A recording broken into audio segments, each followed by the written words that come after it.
Okay, in the absence of our voted leadership, I'll open the meeting of the Hamilton Master Plan Steering Committee tonight, October 28th at 6:05 p.m. First thing we should do is a roll call. So Dana? Here. Okay, and Patrick? I am here, but I'm not a member. Okay.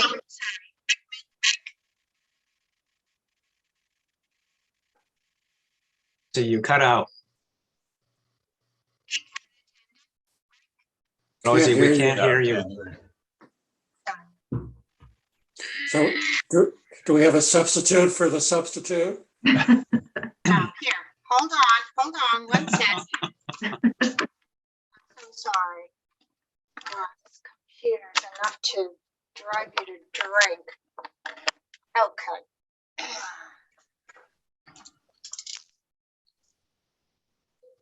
Okay. My apologies. Is that better now? Yes. Okay. So attendance will continue. Rick? Rick Mitchell here. Amal? Emil Dahlquist here. Let's see. Lauren? Lauren Lynch here. And Kristen? Kristen Piper here. Okay. And Rosie Kennedy here. David? Yes, Dave Wanger here. Sorry about that. Okay, so we're here except our chair and co-chair. I don't have my agenda in front of me. I'm thinking Update. the first. Update. Oh, on there's plan Kristen. development. Okay, so thinking the first thing we should do is approve the minutes. But Kristen, okay, she's here.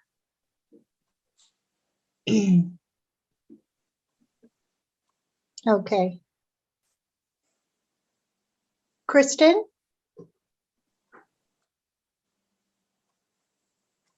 Hi, Kristen. I just opened the meeting and I will let you take over. Do we usually approve minutes first? We've done the attendance. Oh, okay. We're missing Jack. Correct. Oh, sorry. I was running a little bit late. Right.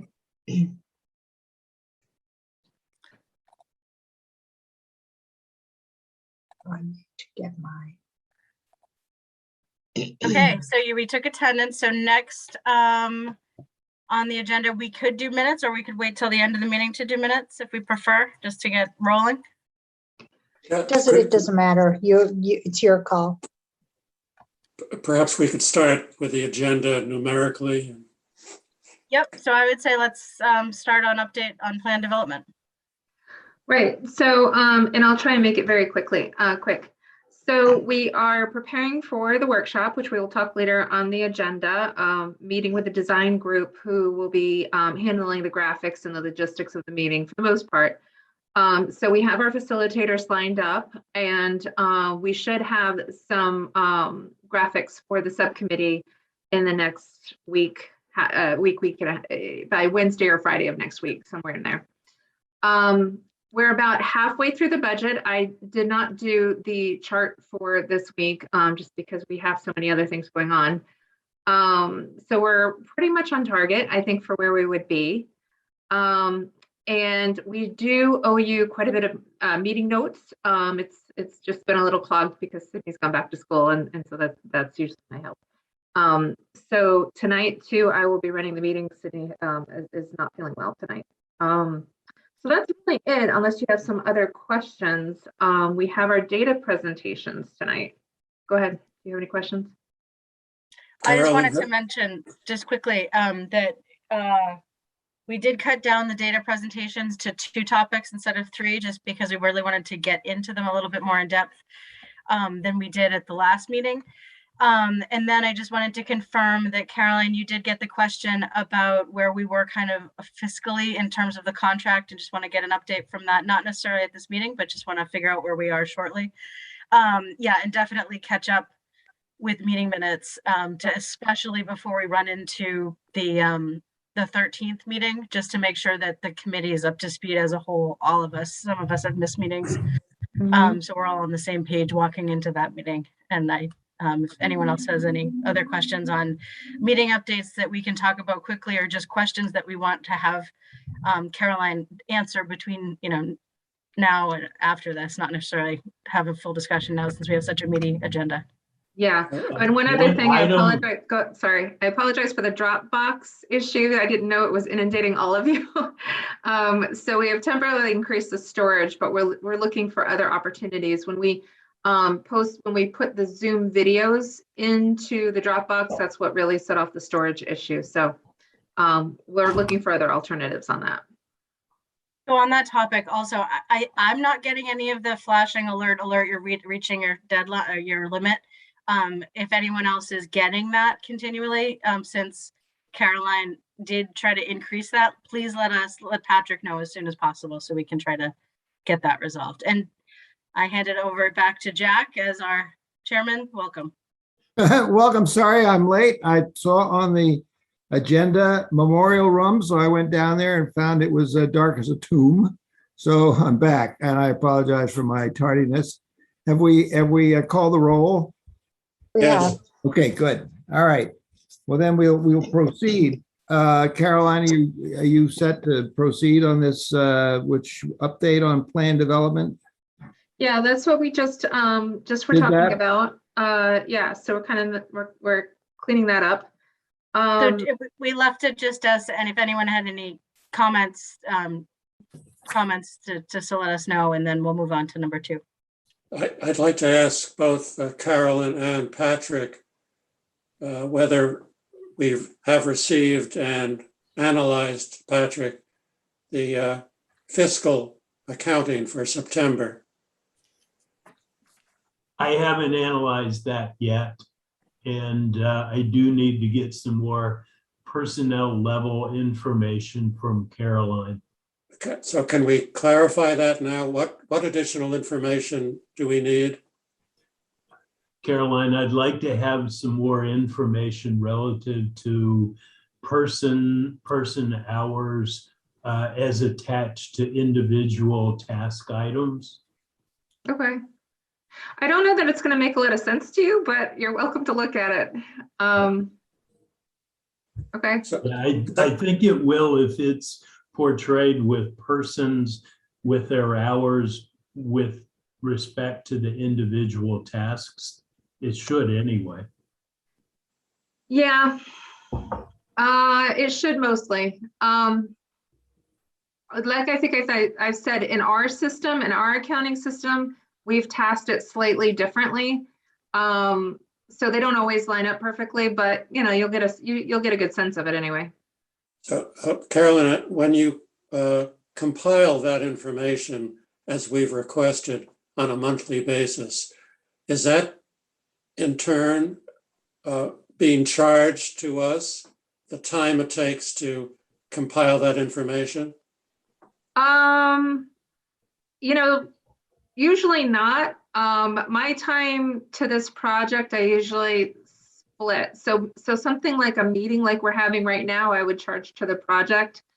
As the project manager, I kind of weigh out what I consider sort of business development or other not billable like administrative tasks.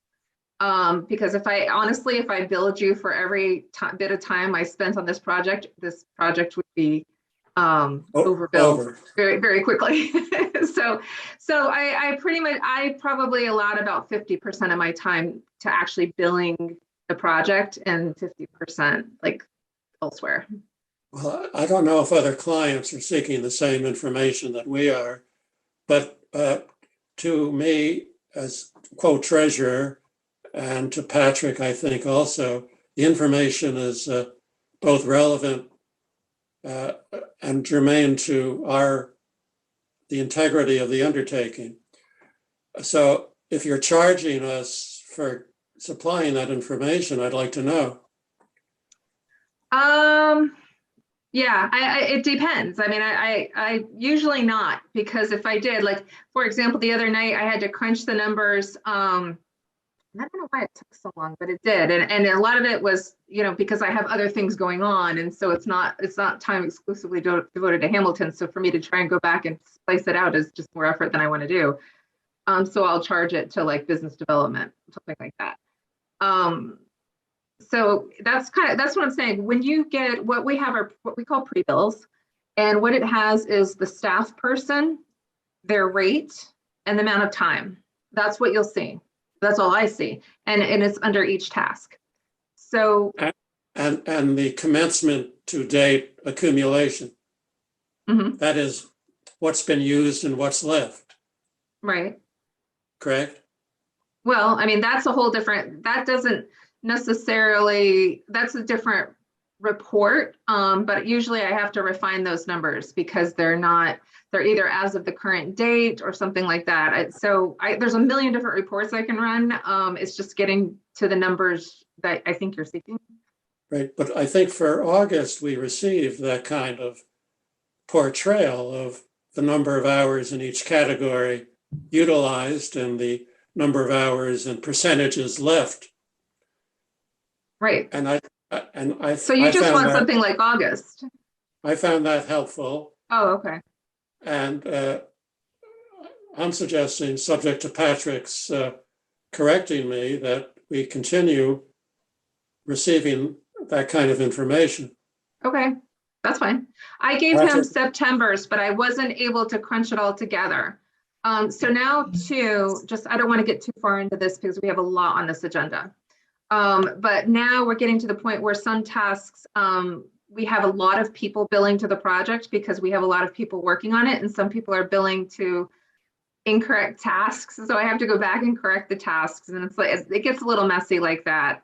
So to accurately portray where task levels are cleaned out. So for example, your kickoff meeting, your first and second tasks those budgets are gone.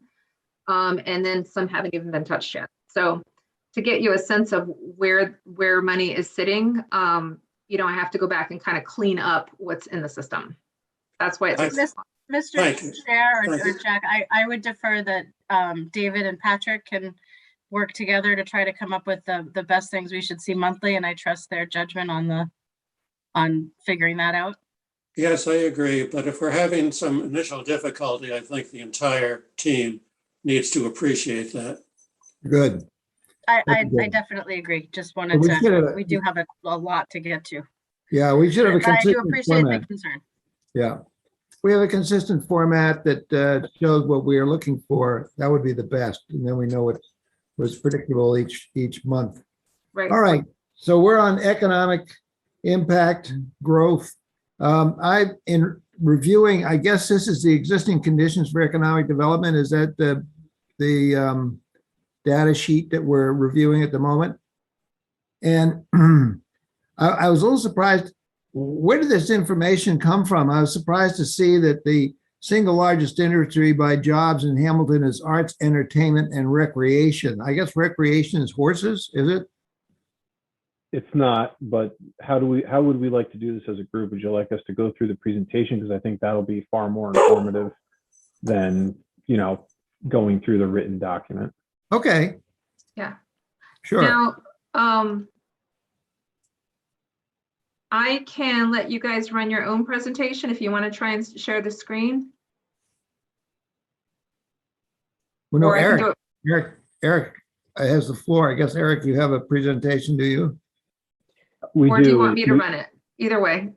Well, I think we can just use the one that was up on ShareFile, which I think that. Yeah. Do you want me to go ahead and run it? Yeah, that's good for us. I can do that.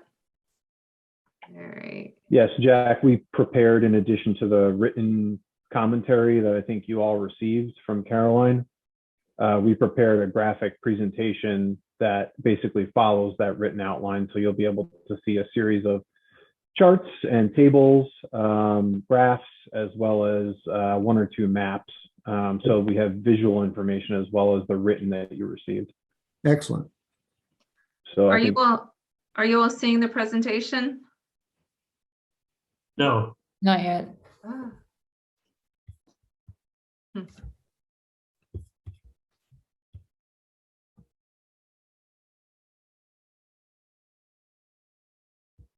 All right. Oh, it's because I didn't hit share. Sorry. Yeah. now we can There we see go. it. Okay. Go ahead.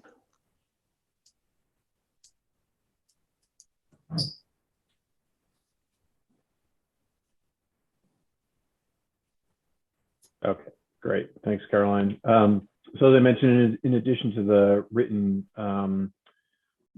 commentary, we have the presentation tonight, which basically follows the same thing. Chris is going to give the presentation. He did the majority of the work, but just from a budget standpoint, to assure you all, my time is free tonight so that Chris could have an opportunity to present his work. So I'll be here for questions, but Chris is the one who did all the work. He's going to present to you all tonight, but we'll both be here for any comments and questions along the way. Good. Great, thanks, Eric. Thanks, Caroline. So as Eric said, this closely follows the text outline that you have already received. Goes into a little bit more detail on some of those points and presents a lot of the stuff graphically that you have read. We start with some of the basically the employment information, and then move into land use, or sorry, then move into commuting, and then into land use to end, which will be a nice transition into the next section I think that we'll be speaking about. So to begin with, this is also something that we'll talk a little bit more about in the housing and demographics section, but the educational attainment in Hamilton is quite high. The people who live in Hamilton are very well educated. More than 2/3 of the population has at least a bachelor's degree, which is much higher than for the county overall. And this is for the population 25 years and older. This comes from the 2019 5-year American Community Survey from the census. There are very few people that have less than a high school diploma, and even a small percentage that have only a high school, that are only high school graduates or equivalency. Next slide. Please. So that, of course, is closely related to the jobs that are perhaps available and the jobs that people have who live in Hamilton. So this slide here, it speaks to the industries in Hamilton. So this is not just where Hamilton residents work, or rather not where Hamilton residents work, but rather the jobs that can be found in the town. This is at a 2-digit specificity of the NAICS code. You can see the top 10 industries here, as we noted before: arts, entertainment, and recreation, very high on the list. But then we also have professional, scientific, and technical services, finance and insurance, healthcare, and social assistance. I think it's worth noting that these numbers also include self-employed and extended proprietors. So these are people that work for themselves or have another full-time job in another industry, but may do some moonlighting in another role. Really, the things to take away from this that are, I think, particularly noteworthy are the growth in finance and insurance over that period of time, and again, the sheer size of the arts, entertainment, and recreation sector by jobs. Some of the industries that are overrepresented in Hamilton compared to the rest of Essex County: again, arts, entertainment, and recreation, real estate and rental and leasing to a degree, but I skipped the wrong one, sorry. Educational services, rather, and financial insurance are the other big ones, along with agriculture, forestry, fishing, and hunting, which is more than nine times as many jobs as you would expect given the population. All right, on to the next. Chris, before you go, what does LQ mean? That's a location quotient. So that's a ratio between the proportion of jobs, of such jobs in Hamilton, to the proportion of such jobs in Essex County. Thank you. So basically, the 7.2 in arts, entertainment, and recreation means that there's a 7.2 times larger proportion of jobs in Hamilton in that industry than there are a proportion of jobs in Essex County in that industry. So Thank you. often a good Chris, measure to find out. Sorry, I was just going to say, it's often a good measure to find out maybe how specialized a sector of the economy might be locally versus a broader region. Sometimes it's to the county in this case. Other times, if you were doing, say, a plan for a county or a state, you'd probably compare it to the nation, just so you can get a sense of kind of the concentration of jobs in your community or in that geography compared to a larger one. Two other clarifications, if you could. What is QCEW and non-QCEW? So those are designations by, I believe, the Census Bureau and possibly also the Bureau of Labor Statistics. It is quarterly census of employment and wages and non-quarterly census. So it's basically two different designations of types of labor. Quarterly census of employment and wages, that captures essentially I would say the standard employment as you might think of it. And the non-QCEW is some of those self-employed and extended proprietors numbers. Oh. Okay, great, thank you. So at the 4-digit level, which drills down a little bit into more specificity to get an understanding of exactly not just the broad industries, but the specific sectors that people are working in, we can see that independent artists, writers, and performers are quite high on the list. There are quite a lot of those. There are some other large ones as well. Again, other investment pools and funds, which is not surprising given the finance and insurance industry that we noticed before. And of course, elementary and secondary schools, there are certainly a lot of teaching jobs in Hamilton and elsewhere. So not too surprising to see them as well. Can I ask a question? Yeah. The average earnings per job, is that a national average or is that regional or more local? That is specific to this geography. That is specific to Hamilton. Okay. So I was thinking, like, if you had exceptionally successful artists and writers yes. in Hamilton. that is the very next point that I was going to make, which okay. is some of these most common jobs in Hamilton. Again, they're people who are self-employed or are doing this part-time in addition to some other work. The earnings for these jobs tend to be quite low. Obviously, independent artists, writers, and performers, I don't think many people, if any, are going to be able to support a family on $11,000 a year. And some of these others as well, like restaurants and other eating places, under 30,000, and offices and real estate agents and brokers under 35,000. Some of these jobs, like investment pools and funds, and elementary schools and management, scientific and technical, those fare a bit better. But there are certainly some very common and very low-paying jobs. And again, I think a lot of that is due to the nature of the self-employment and basically either gig work or a lot of people call it a side hustle or something along those lines.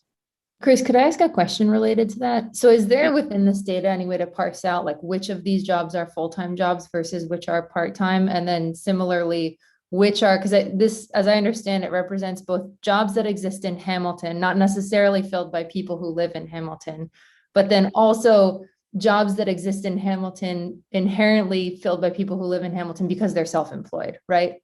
Right.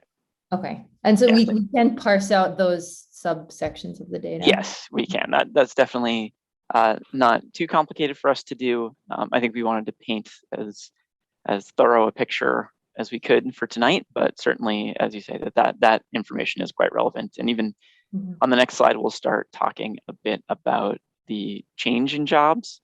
And 606 jobs over 10 years sounds great. And I thought I had a note in here, but maybe it didn't get translated. 562 of those jobs, I think this is in the text, that's where it is. 562 of those 606 jobs were added by the self-employed or by extended proprietors. So really, there are 44 jobs that were added in 10 years that are standard, full-time equivalent positions in Hamilton, which is not a lot of job growth, but I think as we look at the landscape of what has been probably built and opened and developed in Hamilton over that time frame, it's not terribly surprising that that many jobs have come. Again, looking as broadly as we can, looking at all the different kinds of jobs, the largest change in jobs overall, percentage-wise, is in information, although the largest change in jobs overall in terms of amount is in finance and insurance.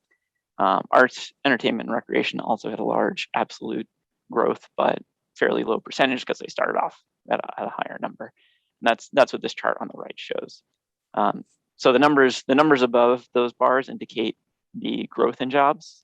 So that's the change between 2010 and 2020. And the height of the bar indicates the percentage change.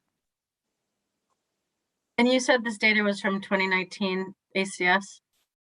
So this data is this data set is from 2020.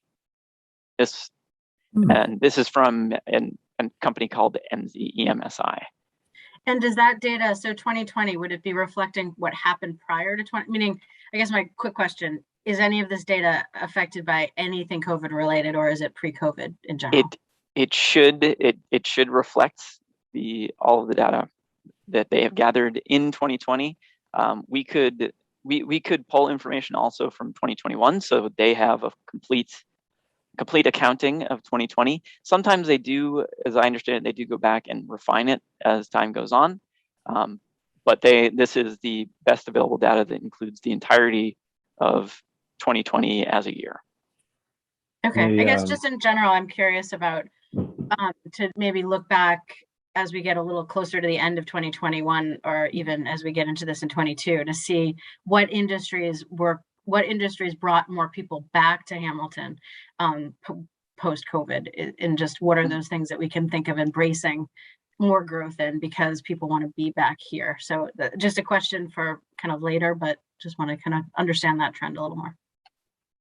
Sure. Kristen, they pull their data, especially here in Massachusetts, because we have really good data through the ES-202 state employment program.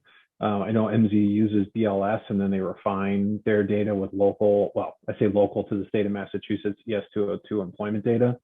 I could tell you from another project, I was just pulling MZ data for Bar Harbor, Maine 2 days ago, and I pulled change data like this, and the drop off in Bar Harbor in the hotel, food services, entertainment, recreation was substantial, which I think was an indicator to me that they're trying their best to reflect COVID trends. So I actually felt pretty good about that when I pulled, well, not good about what the data was telling me, but good about the data source and the quality of the information. So I want to jump in here. So this information is actually helpful and useful because it catalogs the specific categories of jobs. More so than the prior slides that indicates the largest industry of jobs is arts, entertainment, and recreation, which, you know, sounds great if we were in Hollywood. But somehow it just doesn't intuitively capture what I think where Hamilton is in terms of industry. It's so non-specific that it doesn't lend itself to being people relating to it. And the other concern I have is in your second bullet is the largest employer is the professional, technical, and scientific sector. I'm not sure whether that's the right terminology, because the largest employer in town, probably, if you were to think about it, and maybe I'm wrong here, or maybe we need to word it differently, would probably be the regional school system, or the college, or a private Stingray school. So I think that, you know, where you've got these categories of information, finance, and insurance, real estate, that's much more helpful in understanding, you know, where the growth has occurred and categories that people can relate to, as opposed to arts, entertainment, and recreation. I understand that some of these categories are definitely better at describing a particular industry sector over some other. The reason that we use them is that they are standardized divisions of the economy. This is how the state government, this is how the federal government all examines these different industries. They are standard divisions. So I think that, as we talked about before, we can drill down and get a little bit more specific within that to understand exactly what people are doing. But in the aggregate, unfortunately, we can't break apart, say that arts, entertainment, and recreation.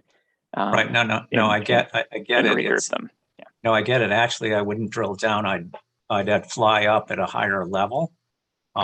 Because I think going with the National Industrial Code is not helpful. And most people, and the biggest concern we have, or I have at least, is people understanding and relating to the information that they're being presented, because then they will judge the document that they're reading in terms of quality, accuracy, and believability. Mm-hmm. So I want to keep this simple. And again, I think the arts, entertainment, and recreation is confusing at best. So I'm not sure that's a really helpful bit of information. Again, because somebody reading this and the largest employer would look and say, well, largest employer it should be reworded by profession. Should be not the largest employer's professional, technical, scientific sector. It's just a. So we do have a breakdown by occupation too, which I think provides a little bit more detail on what you're describing. And I think, as we discussed earlier, we wanted to paint a full picture here tonight, but I think we definitely recognize that once we look more specifically just at the QCEW employment, that is probably going to pull out a lot of those arts, entertainment, and recreation numbers and present something that is probably maybe more in line with people's expectations of Hamilton's economy. Yeah, I don't think you want to beat this thing to death, but I do suspect that, and I would like it to confirm that recreation probably includes everybody in the horse business, teaching horses or mucking stalls. Yep. Versus arts and entertainment, which is a very different pursuit professionally. Right. I think that's kind of breakdown, I guess, would be helpful to me anyway. Yeah, so to do that, we could go all the way down to, say, a 6-digit NAICS code, which gets extremely specific. So then at that point, you are breaking out arts separately, entertainment separately, recreation separately, into probably, I don't know, somewhere between 6 and 10 different NAICS codes under each of those 3 categories. And the same could be said with professional, scientific, and technical services. One reason why we like to present it sometimes at the 2-digit and the 4-digit, or sometimes at the 2-digit and the 6-digit, is because I'll just use professional technical services, for example. You could have wet lab in there. You could have dry lab in there. You could have mechanical engineers. You could have electrical engineers. You could have architects, all within there. And I think it's useful in some communities, and maybe here, maybe not, but in some communities, it's useful to see within professional, scientific, and technical services, are our wet and dry labs growing, or is it more office-based industries? Sort of just getting a sense, because then once you sort of understand what industry sectors are growing or shrinking, that then allows you to plan your built environment better, because a manufacturing facility, say a GMP facility that supports a lab building, has a very different footprint and very different sort of size requirements, both in the land parcel size as well as the building parcel size, than a building that houses a 50-person architecture firm, for example. So we often want to start with this data, and we can aggregate it or disaggregate it, 10 different ways, whichever we think is best. We can also, to Lauren's point, break out full-time employment versus what Chris was describing in terms of part-time or the kind of gig economy. I think that will be a useful breakout. And so then we can just start to look at things in different ways, and then figure out, in a community like Hamilton, A, where are things going? And then B, do we like where things are going? And this master plan is a perfect opportunity to explore. If we like it, how do we support it? If we don't, how do we pivot from there? Yeah, there you go. That'd be great, because in the whole medical and bioengineering field is something. I mean, if that's what's really predominant here, that would be terrific, because that's kind of where the growth is, and something we would really like to see. So that's kind of where I'm hoping this is going.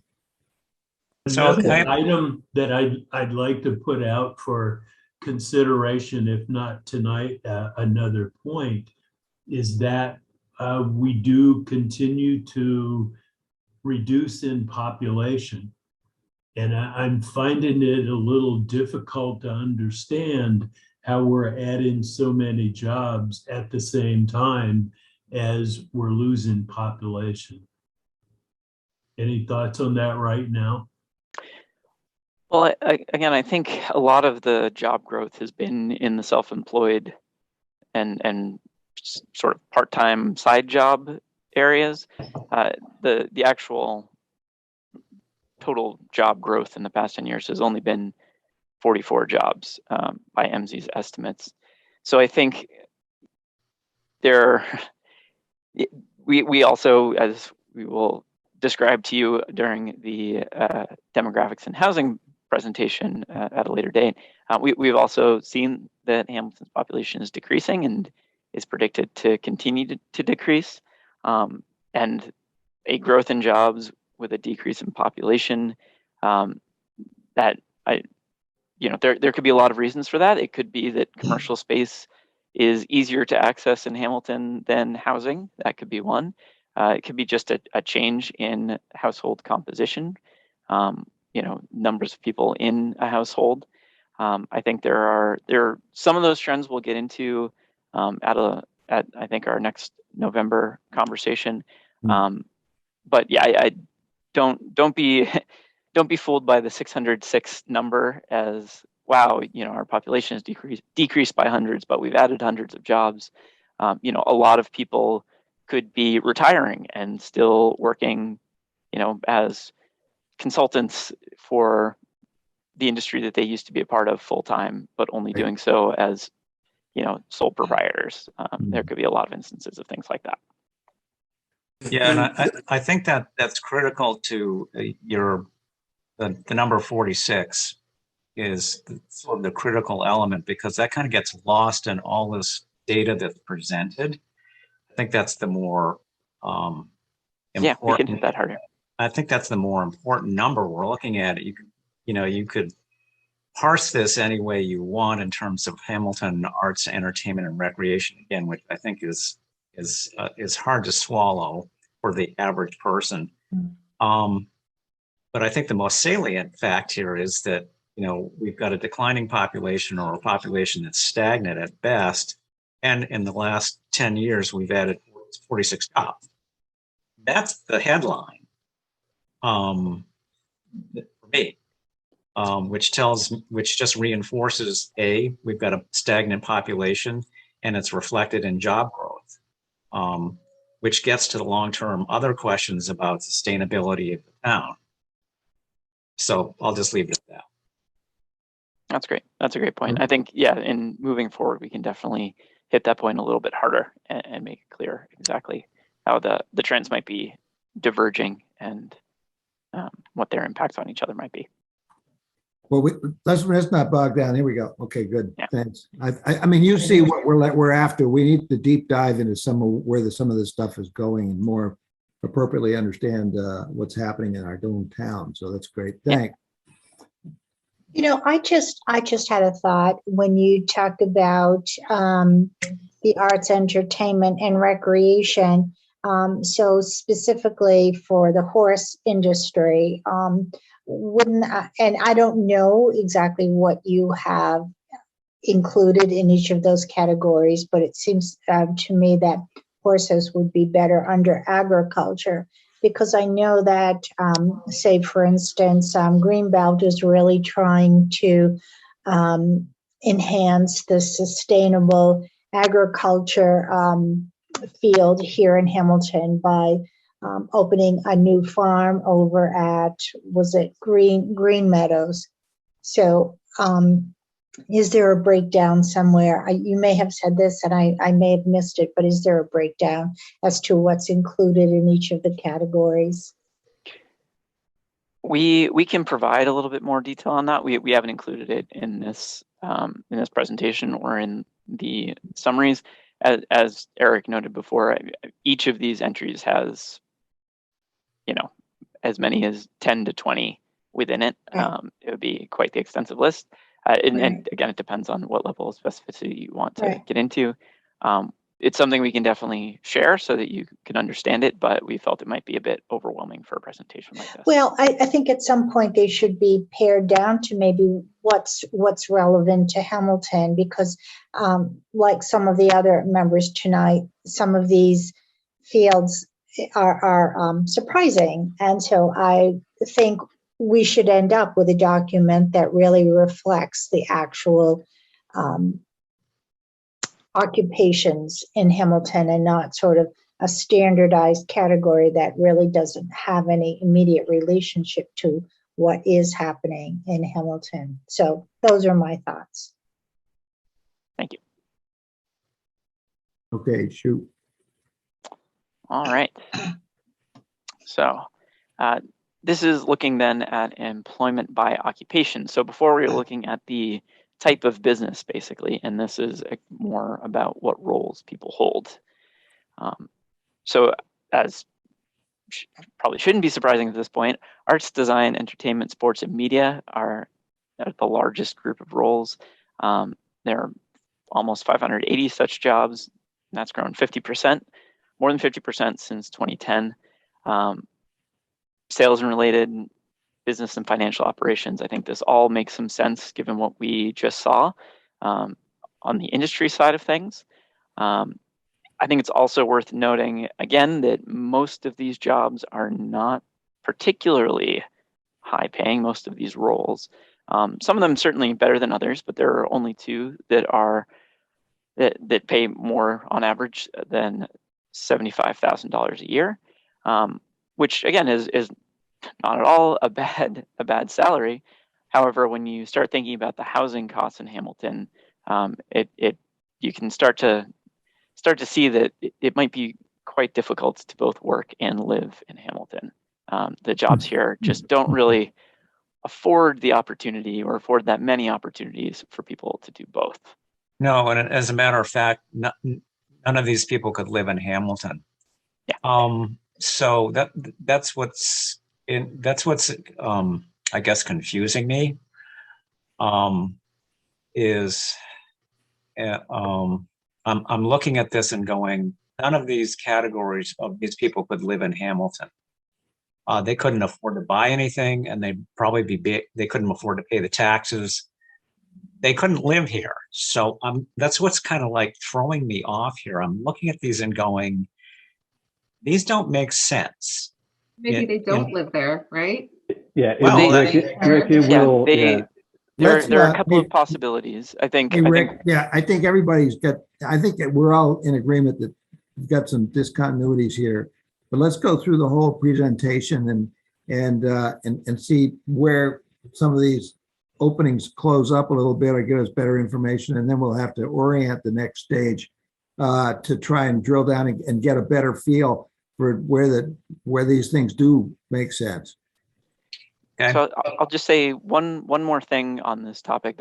There are two things that stood out to Eric and me as we were discussing this, because I mean this is an interesting phenomenon that we don't see in too many other places, and our suspicion is essentially that a lot of these people perhaps do live in Hamilton that are not making a ton of money, but they've been here for a long time. They bought a long time ago.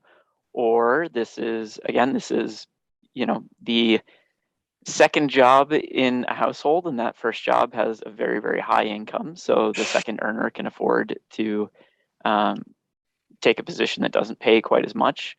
Or as I mentioned before, it could be a lot of people who are retired or semi-retired and not working full time, but again, have been in Hamilton for a while and have maybe either earned enough over their lifetime to afford a high housing cost or bought at a time when housing costs were much lower. Chris, I think you're on. I think you're right on. We'll just have to go for the breakdown as we go, but I think you're in the right categories there. So I just have a question. So when you refer to median annual earnings, where's that median number drawn from? From Essex County or? That's from Hamilton, from the jobs in Hamilton. Yeah. Just from Hamilton, the median annual earnings is from Hamilton? Yes. Yeah, jobs in Hamilton. Okay. It might be an obvious question, but just want to say it for the group. We are doing a full analysis here of the jobs that are declared in Hamilton, not the population of Hamilton and their jobs. Yeah. So these are where these certain jobs are people who declare their job in Hamilton, and they don't necessarily live in Hamilton. Maybe they do, maybe they don't. But what we're looking at is strictly looking at there's a job and it's in these industries, and this is what we're seeing, correct? Yes.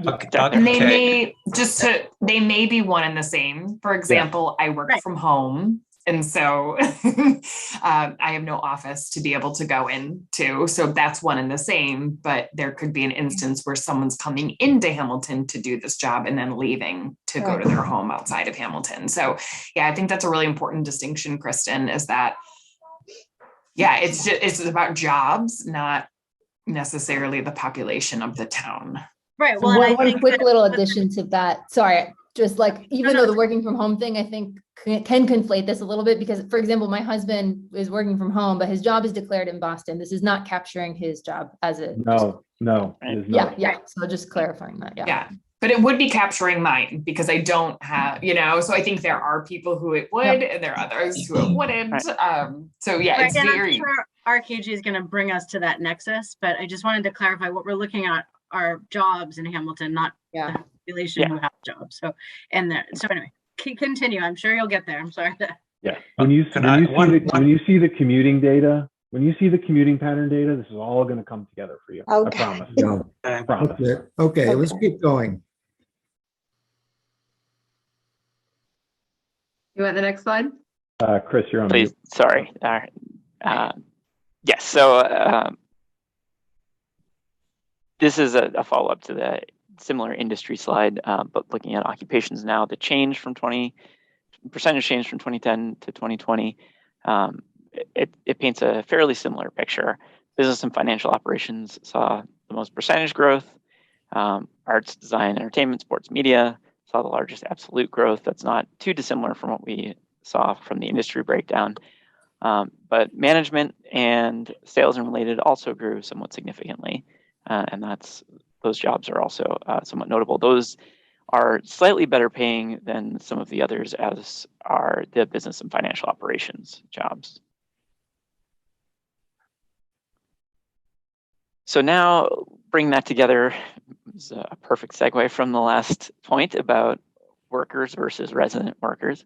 We're looking now at the employment of Hamilton residents, right? So this table basically describes that far right column, the ratio of jobs in an industry to Hamilton residents who work in the industry.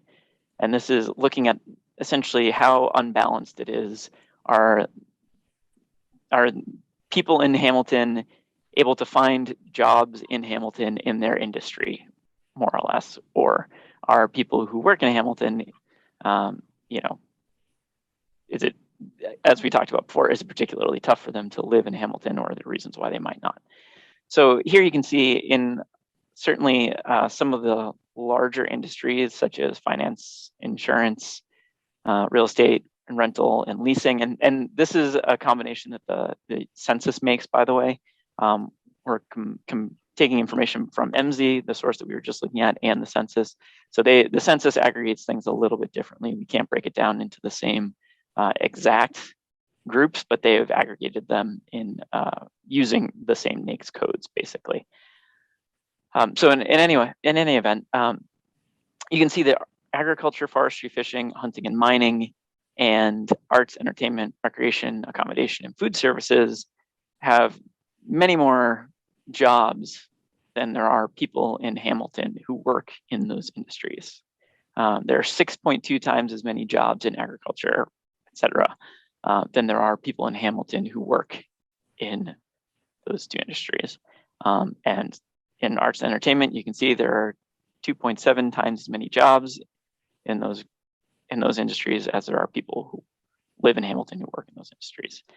There's a bit of unbalance in a few other places as well, like transportation, finance, but otherwise there are fewer jobs than there are workers. Thinking about how people travel to work now, on the left, this is how far people who work in Hamilton travel in order to get to their jobs in Hamilton. Most people travel fewer than 10 miles. In fact, almost 2/3 of people live within 10 miles of their Hamilton job, which is a very high proportion for something so far outside the city. This is somewhat a rarity.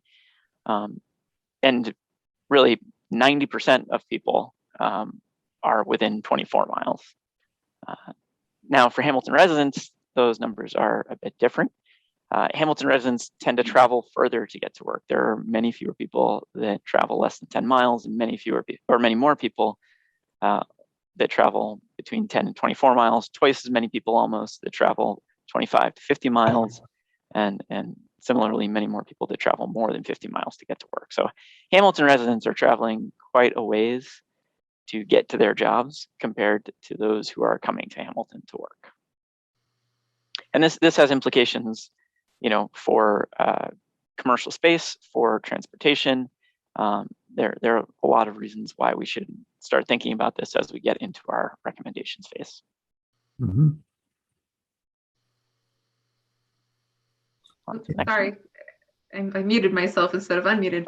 Are those pre-COVID numbers? These are pre-COVID numbers. Thank you for bringing that up. So the latest on the map data from the census comes from 2018.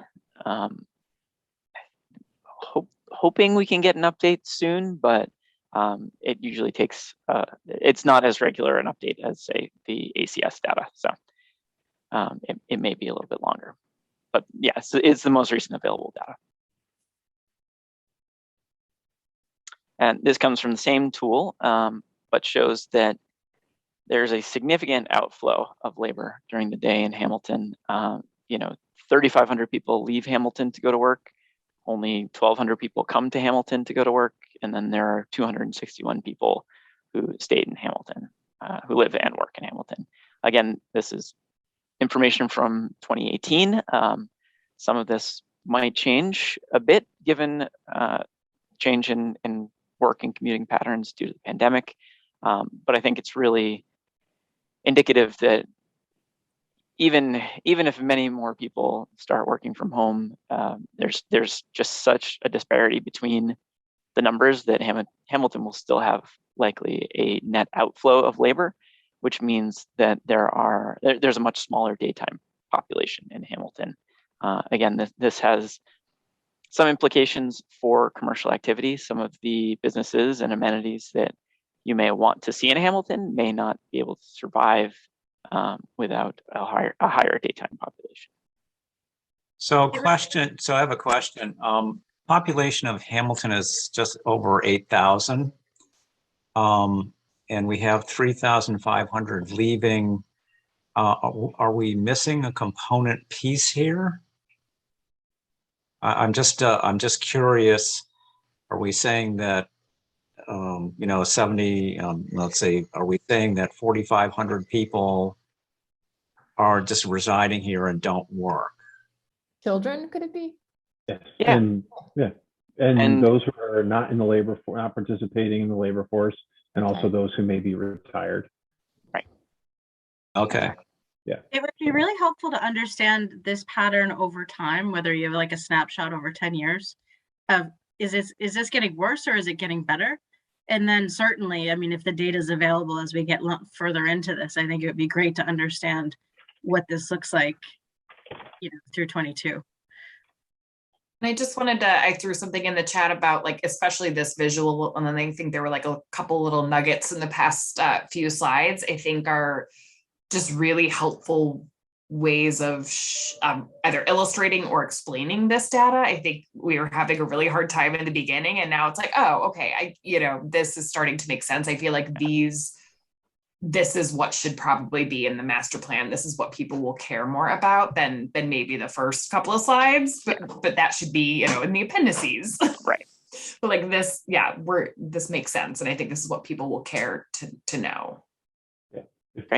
If we do our job right by the end of this presentation, we will have hopefully taken you on the full arc of the story of economic. That's the beginning goal. where we wanted to pull our hair out, and the end where we're like, oh, okay, it all makes sense. Now I get it. So let's But carry on. it all fits together. Yeah, I think it's all coming clear. Right. Right. We can go to the next one. I'm trying to bedroom advance. My community. computer is Sure. not advancing the slide. There We we go. are a bedroom community. There we go. All right. So again, looking at Hamilton residents, this is from that same on the map tool. This is where people go, where Hamilton residents go to work. You can see that Boston is the most common destination, which is not terribly surprising. I think for most communities in Greater Boston, that's going to be the case. Beverly is also notable as a job center for Hamilton residents. Hamilton itself comes in third, and then there are some other basically places on the North Shore or Metro Boston where there are smaller job centers or maybe not quite so accessible that Hamilton residents do travel to. You can see also that almost everyone who leaves Hamilton to go to work travels either south or southwest. Very few people travel in any other direction to get to work. And I think that's obviously pretty reflective of people going to work in Boston and Beverly. And just for clarity, you'll see that the percentages in that graph on the left don't add up to 100. And that's because everything after Ipswich is such a small percentage that the census aggregates all those and they call it other. So just in case you're wondering why it doesn't add up. Yeah, there are hundreds of locations where one person travels to work. So as we think about those jobs and we think about Hamilton residents and how they work and where they work, that really gets us thinking about land, commercial and industrial land in Hamilton. It's somewhat startling that there's such a small percentage or really a small number of parcels in Hamilton that have designated commercial or industrial uses. There's it seems like a large amount of land for commercial uses, but I think it's really important to note that this recreation use that's exclusively designated riding stables.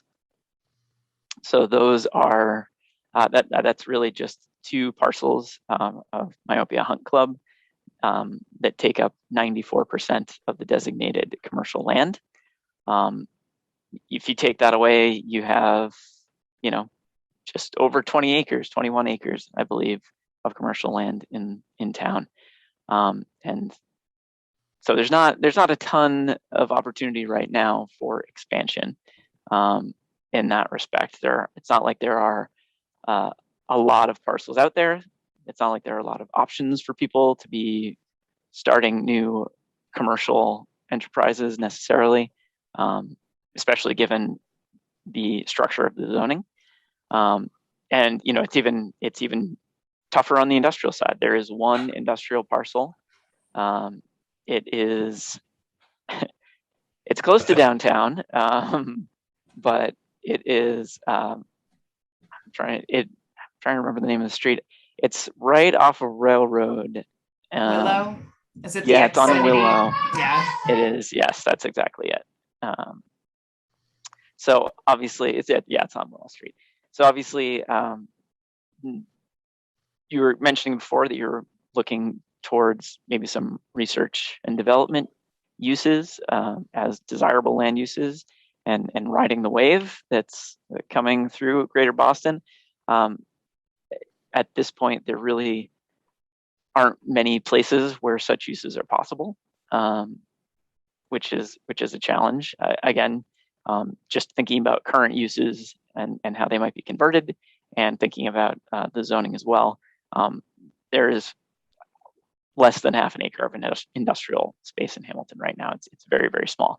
Now, what's notable about this table is that column far to the right, the assessed value per acre. So the things that you have the least of in these categories are actually some of your most valuable land in terms of assessed value.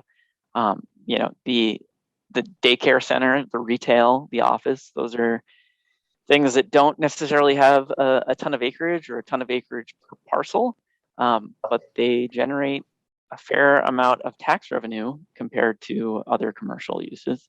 Industrial, you know, the communications utility use is on this list the single most valuable per square foot of any you've got. So I think as we start to think a little bit about, again, our recommendations and the upcoming analysis that we're going to be talking about on fiscal impacts, these are things that we really want to start thinking about. Chris, did you say that myopia is classified under that 46 parcels of commercial? It is, yes, it's classified as Wouldn't that be recreation? It is recreation. Recreation is, so at this commercial line is a sum of all of the ones below it. Oh, okay. All right. And likewise, it doesn't feel like a commercial.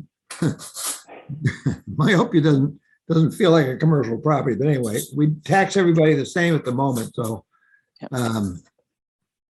that's so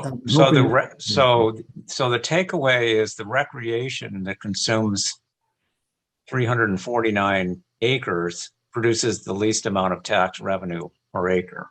Yes, exactly. Is that correct? Yes. Yep.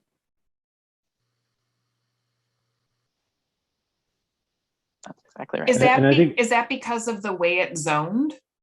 Like, I don't understand. How do you determine? It's how the property is assessed. Okay, so it's so yeah, there are a lot of things that go into assessed value. Your assessor, we can talk to the assessor and get them to tell you exactly what goes into it. But it's you know, essentially one measure of economic productivity, a measure of its value on an open market. There are many things that go into consideration. Yeah, the value in that is the value in it is the land. It's 350 acres in Hamilton. Right. So you know the structures are not what's valuable, but when you consider retail, office, certainly mixed use properties, even if you were to look at residential, you know, in another section, I think you would see that the value in those cases is mostly in the building and then less so in the land. At least that's what we like to see in a healthy assessed value. Is you want to see the building value at least, you know, probably 60-70% of the land value or of the total assessed value, meaning that building's in good shape, it's producing revenue, it's activated, maybe it's new, that's why the assessed value is higher, and you want to see the land value definitely not higher than the building value. So I think here when we look at, it's kind of interesting when you think about the retail, the office, and the mixed use, the assessed values per acre are, you know, pretty high, 1.1 to 1.8 million per acre, although the parcel sizes are not an acre, but it's all scaled the same for representation purposes. But if you think about where the majority of those properties probably are located, we're probably talking about around the commuter rail station and in the downtown. So if we leverage this information to start talking to the residents of the town about, okay, well, where do you derive the most value from a use perspective, but also where do you derive the most value from a geographic perspective in the community, and where do we maybe want to double down on that idea? I think around the commuter rail station, the downtown, those kinds of areas probably make a lot of sense. That's where your concentration is today. It's probably where your highest value is.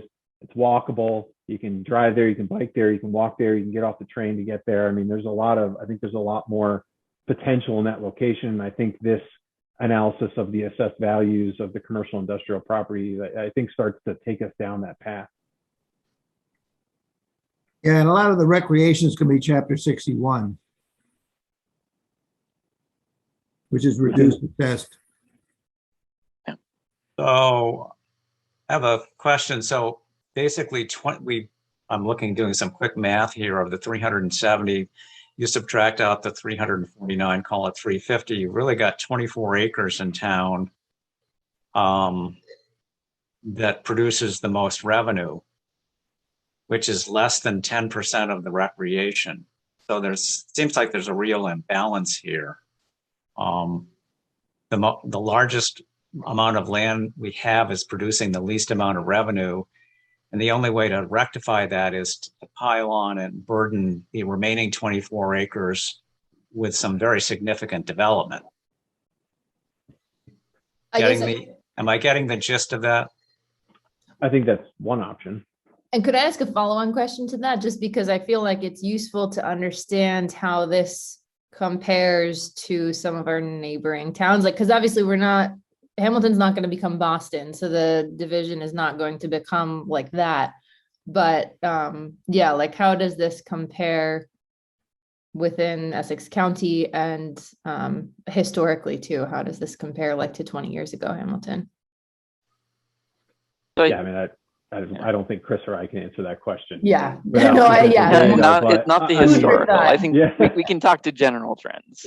Yeah, but I think if you compared Hamilton to, oh gosh, I don't know. I hate making comparisons, but I'll do it anyway. To Beverly, for example, I don't think obviously that's not an apples to apples comparison, but I would imagine that Beverly's level of development intensity, the rents that they're able to achieve there, which drives assessed value for commercial and industrial properties, and then the newness of those buildings.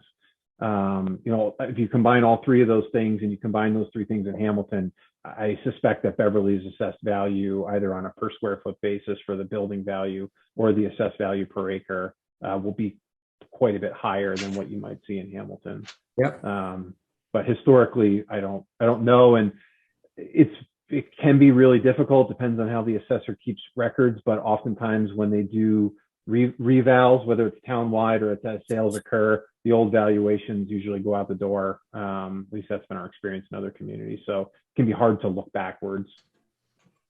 But I think generally speaking, it's not unusual to see uses like mixed use, commercial, residential, office, and retail as being some of the more valuable properties in a municipality. I think that's almost, I would guess that's almost certainly the case in Beverly, for instance, but that's something that we see in a lot of places, and industrial too. Industrial does tend to be very, very high assessed value per acre compared to a lot of other uses.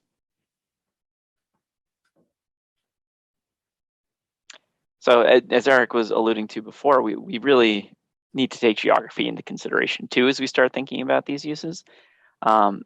We mentioned before, most of these commercial uses and the lone industrial, they're not exclusively in South Hamilton adjacent to the commuter rail station, but for the most part they are. There are just a handful that are along Route 1A, and otherwise it's pretty much all right around the rail line and the commuter rail station itself. So we're thinking about opportunities for where future commercial uses might be. That certainly is one place where there may be room to expand, although, as you say, we do want to be cautious about overburdening one geography, one particular district. So I think what we see from a lot of developers, from a lot of businesses, is that they like to be in high traffic areas. They like to be in places where they're visible and easily accessible. So some of those other places in Hamilton that have access like that might be desirable locations.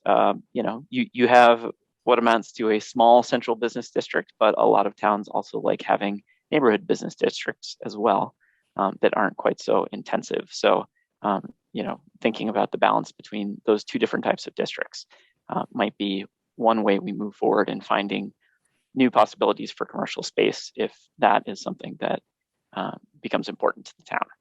And you can see here just visually the riding stables as they're designated, the Hunt Club.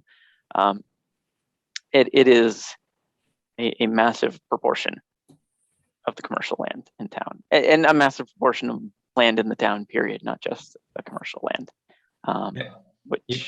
The riding stables are not commercial land.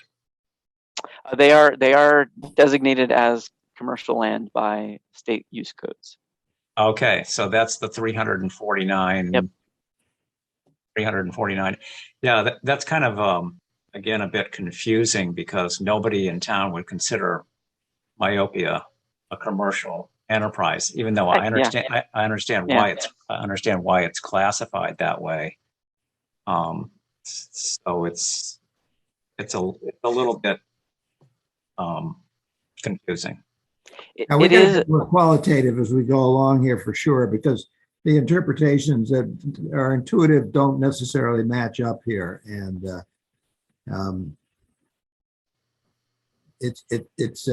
well, anyway, let's keep going and get the whole picture. And then we're not going to understand everything tonight, but we're going to have to identify where we need to drill into these things much more carefully, because obviously myopia is not going anywhere. And there are a lot of other factors involved here. And I think, as we talked a little bit about before, as we get deeper into this process, we are going to be developing effective ways of communicating these ideas. We're going to be refining things based on things that we hear from the public, that we hear from you. This is not in our minds a final product. I think we want to understand what is confusing, what needs to be tweaked so that people understand them. There are certain constraints, like I mentioned before, that we're operating within right now, but that doesn't mean that we can't do a better job of explaining them when we put pen to paper. Yeah, no, it sounds like you've got a lot of data available. So this is just kind of a survey issue at this point. Right, and then I think this is the last for us. This is a fairly dense slide, so we'll start talking about vacancy rates. First, it's worth noting that for all of the information on this slide, it is not Hamilton specific. It is specific to Hamilton's submarket area. There are 5 of them that Hamilton is a part of for each of these. So it's defined slightly differently depending on the property type. So you can see down in the bottom right how it's referred to, and it gives you a sense of what geography it's talking about. In some, it's a huge piece of the city. In others, it is, or a huge piece of Greater Boston, rather. In others, it's fairly geographically specific. But this is essentially how people looking for property and looking at property consider like properties. So grouping by geographies that are similar in terms of access, in terms of population, things like that. So in any event, vacancy rates, for the most part, have been decreasing over the past 10 years, although obviously in the past 1.5 to 2 years, we've seen increases in vacancy in retail and office, which is not going to be particularly surprising given what we know about the impacts of COVID so far.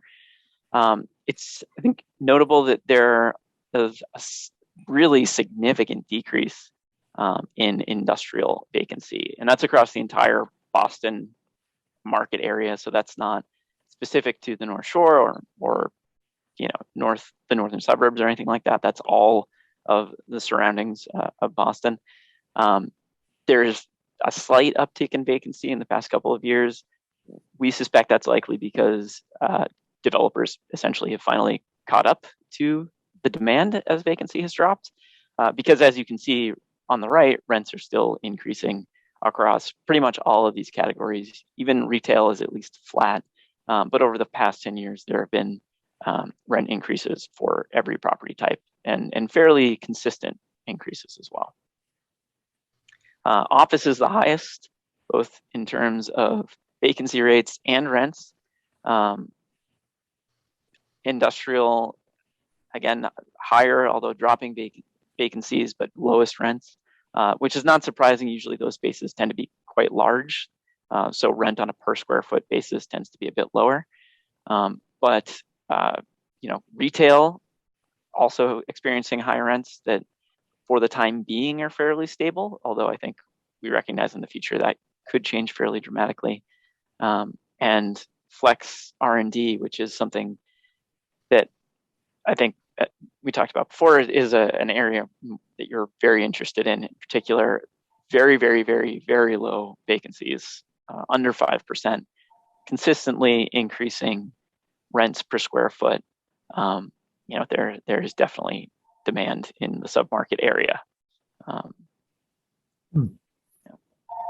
And right, I think we want to, as we move forward, consider what the possibilities are, what the limitations are of getting those kinds of uses and challenges in getting those kinds of uses in Hamilton, if that's truly what's desired. So one of the things I'd like to see, I like this slide, but as we move forward, just understanding what the demand is in the market. I mean, I know this is like Boston up, so it's a big market, but what's the demand in the market? What's the, like, including like what are they looking for in the market?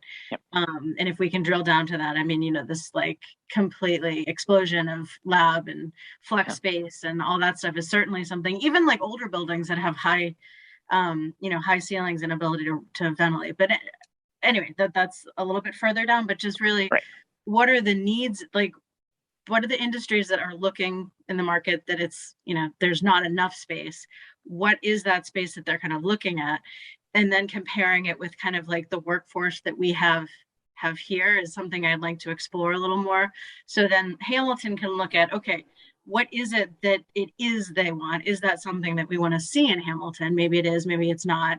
What product do we have in Hamilton? I mean, we have such a small amount of space for commercial space anyway, but just kind of that, can they be accommodated with what we have? Is it building new? Is it something, just so we have the tools to kind of go out to the public and help have that conversation about, where the demand is in the market that's likely to, actually come here. I mean, we can talk about, oh yeah, we want life science, it's so great, but is that actually something that's going to come to Hamilton? And what would that look like if it did? Because it's going to be very different than, right outside of Boston. So just that kind of connections is something I'd like to try to understand as we move through this process. Absolutely. Thanks. All right. I think that brings us to the end of our slides on the economic development data update. I am going to assume there are questions, but I will defer to Caroline as to whether we want to get into those now or get through the land use slides first. And I'll turn around and defer to our chairs. Would you guys like to just keep pressing forward? We have much fewer slides on land use. Ashley will go through them. But if there are things you want to clarify right now, we can do that too.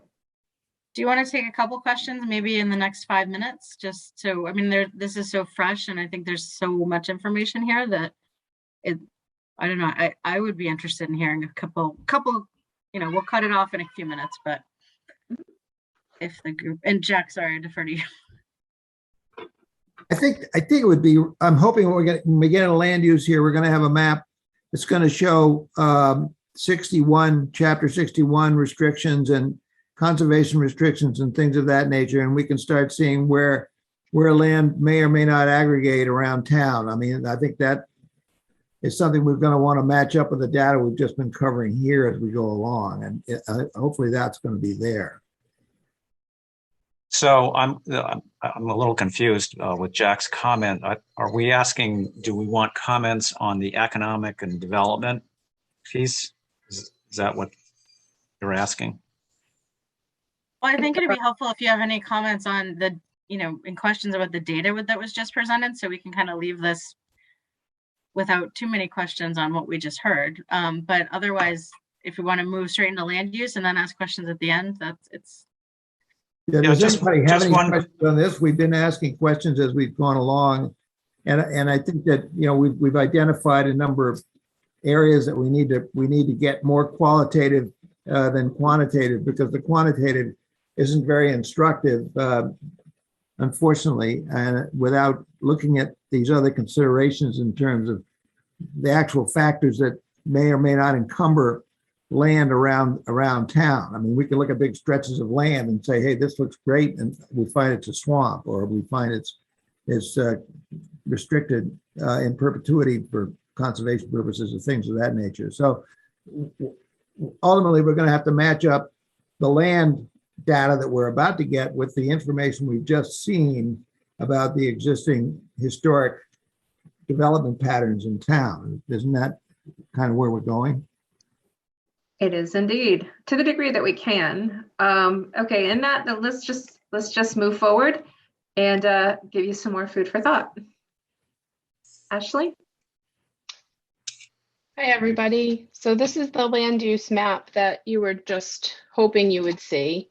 But it's zoomed out pretty far, and it's a little challenging to get a good sense of where things are. And the other thing that we've discovered in looking, excuse me, at the Mass GIS data is that there's some categories that don't necessarily align perfectly. What we were hoping to do was to be able to show you a progression of what was started in the original land use chapter of your existing plan, where there's a comparison of changing land use. And so talking about, how much was being used for residential, how much was being used for commercial, how much was open space. And the intent originally was to kind of show you that progression now and where things have moved over time. But the existing Mass GIS data doesn't align nicely with your previous categories in your existing land use plan or land use chapter. And so the comparison was not working well. And so we need to dig into this mass data, GIS data, a little bit more to get a better understanding of how we can aggregate some of those categories so that we can give you that one-to-one comparison. But it didn't align nicely for this presentation, unfortunately. So this, to talk to you about land use, we're going to talk a little bit less technical and data driven, and a little bit more conceptualizing around ideas and thoughts that we are aware of in Hamilton, and try to let you know what kind of topics we're thinking around in terms of formulating your land use chapter. So we're hoping to come back to you with a more informative map and to bring you that better comparison data, but it just unfortunately didn't align nicely in the way we were hoping. So we need to spend a little more time looking at that. I don't know if we want to zoom in on this map and look at anything in particular, but we've kind of, like I mentioned, aggregated some thoughts and ideas around trends and topics that we know are land use driven in town, and where what we're working towards in terms of formulating the land use chapter.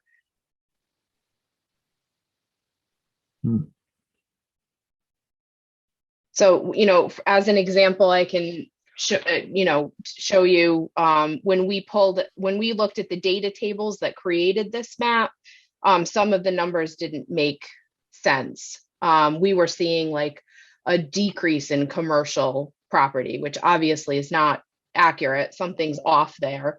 And we need to spend more time figuring out why it's off and where things have been kind of maybe separated in GIS data since the last time this was looked at. And that's something to do with the Mass GIS and the land use coding, because that we're coming across that in a number of municipalities. Yeah. You just can't get those changes over time. Are we okay to move on to the next slide, or do you want to? Yes. Yeah. If I can.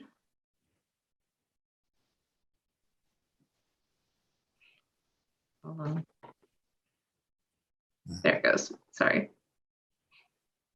So one thing we did take a closer look at is the land in Hamilton that has some level or is considered open space and either has some level of protection, is considered to be protected in perpetuity, or is classified as having no level of protection. And this does come from that Mass GIS data, and it's coded in a certain way to give you an idea, they have these actual categories of whether it's being protected in perpetuity, whether it has a limited level of protection, or whether it's considered to have no level of protection. And you can see here, you have a total of, a little over 6,500 acres of land that have some level of development protection, which equates to about 70% of your total land area, and 95% of that is considered protected in perpetuity, with about 63 acres considered having a limited level of protection, and then 260 acres having no level of protection at all. And that could be a variety of things. It could be owned, by a conservation group, but not necessarily deed restricted, or still having not having the development rights having been purchased. And so it's classified as open space, but not having a level of protection along with it. How are you defining limited level of protection? So that's part of the GIS coding that they've identified. Unfortunately, it doesn't give you a great description. It just gives you a limit. It just essentially tells you it's a limited level of protection. And that could be by ownership. That could be by, conservation easement. In perpetuity is a deed restriction, or is a purchase of development rights where there's literally there's nothing left there in terms of availability to develop the property. So just a comment here. This is great that you put together this information, but it is coming from GIS and it's clearly causing some confusion. I'm wondering if the assessor's records might be more helpful in terms of actually getting a level of accuracy that we're looking for. Right. So we do think that, comparing assessor's data with this will help fine tune these numbers and improve the accuracy of them.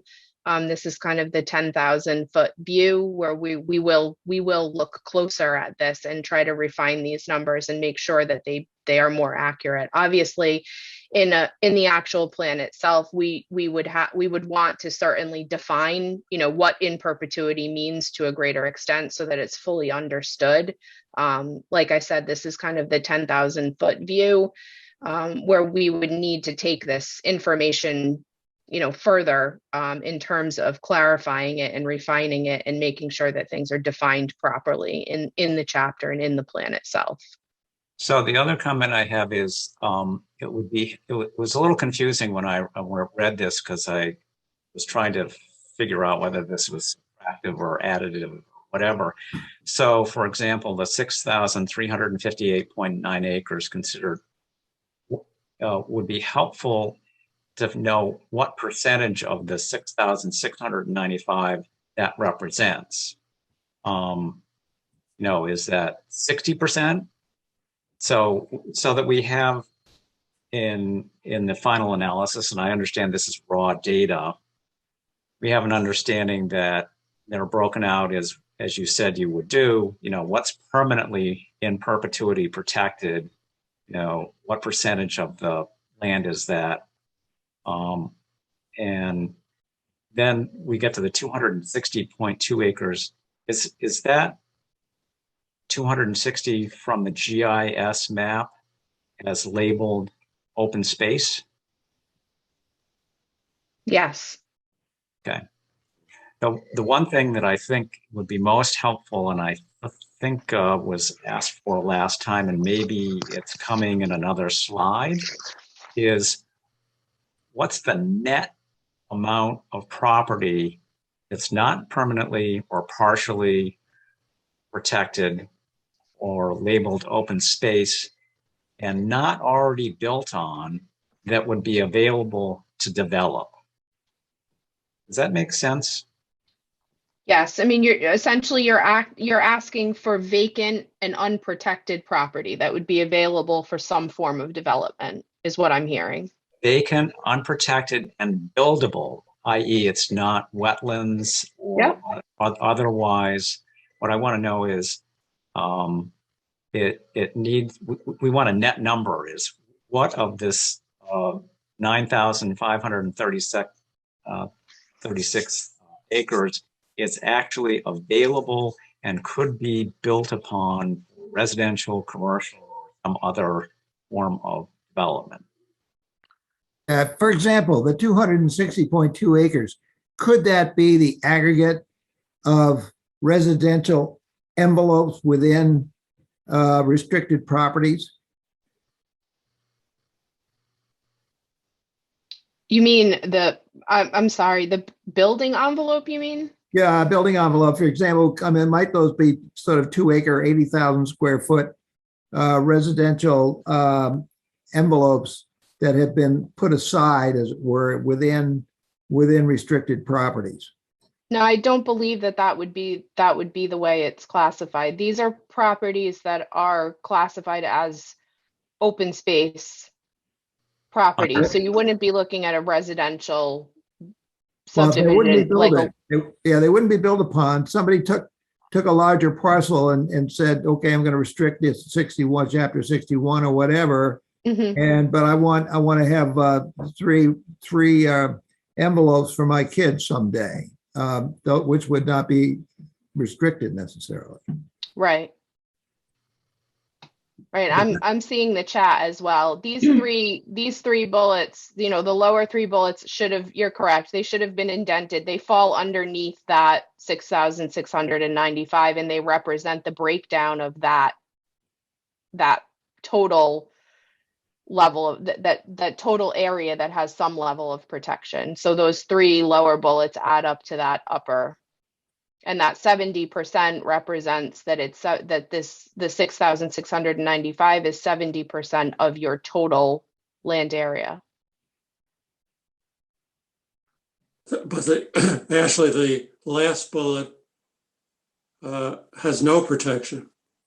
That's correct. So that would not be added.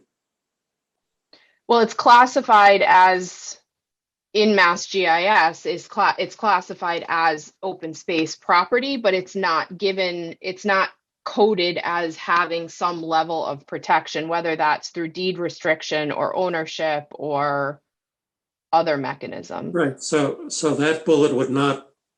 He's just saying that would actually be like a footnote, not a bullet. Right. But getting back to the earlier comment, a build out analysis is always part of a master planning process. So what we do is we look at, we pull out all of the constraints to development, whether that be wetlands and wetland buffers and properties that have already been built on, and we look at what is remaining that is developable space, because that's what we consider. Right. So Carolyn, in the last time we were together, we questioned this calculation of about 50% of the town's land area is potentially buildable. Yeah, that actually wasn't, we had an earlier conversation with the chairs on it. Joanna who did that she pulled that version of the slides from like a very early edition, and we had actually edited that out because that technically that's not buildable. Just because it's not built on doesn't mean it's buildable. That was a very misleading number. And so just forget you ever heard that, because that was not correct. Yeah. So just to get back to, I think it was Rick's question, it's that 30% that we want to break down even further to figure out, right, if it's buildable, usable, not protected. So it's that Go ahead. I was just going to say, we do want to refine these numbers and check them against, how you're classifying land through your tax assessor, and make sure that these numbers are correct. Like I said, this is kind of the 10,000 square foot view, 10,000 foot view to get the conversation going and to sort of frame the next two slides that we have, which is to have some, discussion points that we're having internally from things that we're learning through meetings with you and through reviewing documents and looking at your existing plan to help us start to formulate the chapter on land use. I think what would be useful is if you could take that map and put these 260.2 acres on that map and identify exactly where they are. And we could, if they're all scattered in 10 square foot lots or whatever, versus whether they constitute buildable acreage for whatever reason, access wise. Well, I think that's what she said they're going to do, is they're going to refine this to figure out what category they fit into. I was trying to figure out, how that refinement was. I thought I was making a suggestion as to how that refinement might be done. I think is what it came down to. Well, we do that in GIS, so it's a matter of just keeping it. We clip layers and we keep clipping them out until we see what's left. The only thing I'll say about a build-out analysis is it's going to display what would be buildable under current zoning, right? And in your case, you want to look at that critically, but you also want to look at maybe areas that might be potential redevelopment areas. You don't necessarily want to build out every last single family lot in town. Your better opportunities might be properties that are underutilized. And maybe the zoning in those properties is not appropriate for your overall vision. So that's, as we go through the process, is the other thing to think about. I think where I thought you were going to go as well is this might also guide the planning board in terms of future bylaws and zoning restrictions, zoning bylaws that are perhaps discouraging to sprawl. Sprawl, I think, is something I think is the great enemy around.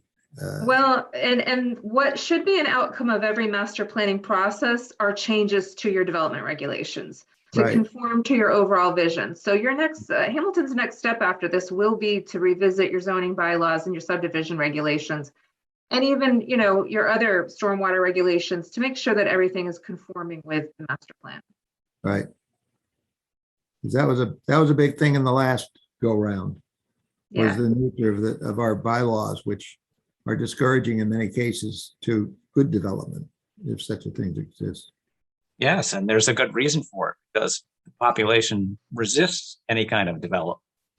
Well, I'm all for that, but we have to, some development is going to happen because we've got to, well, anyway, we won't get into that. Yeah.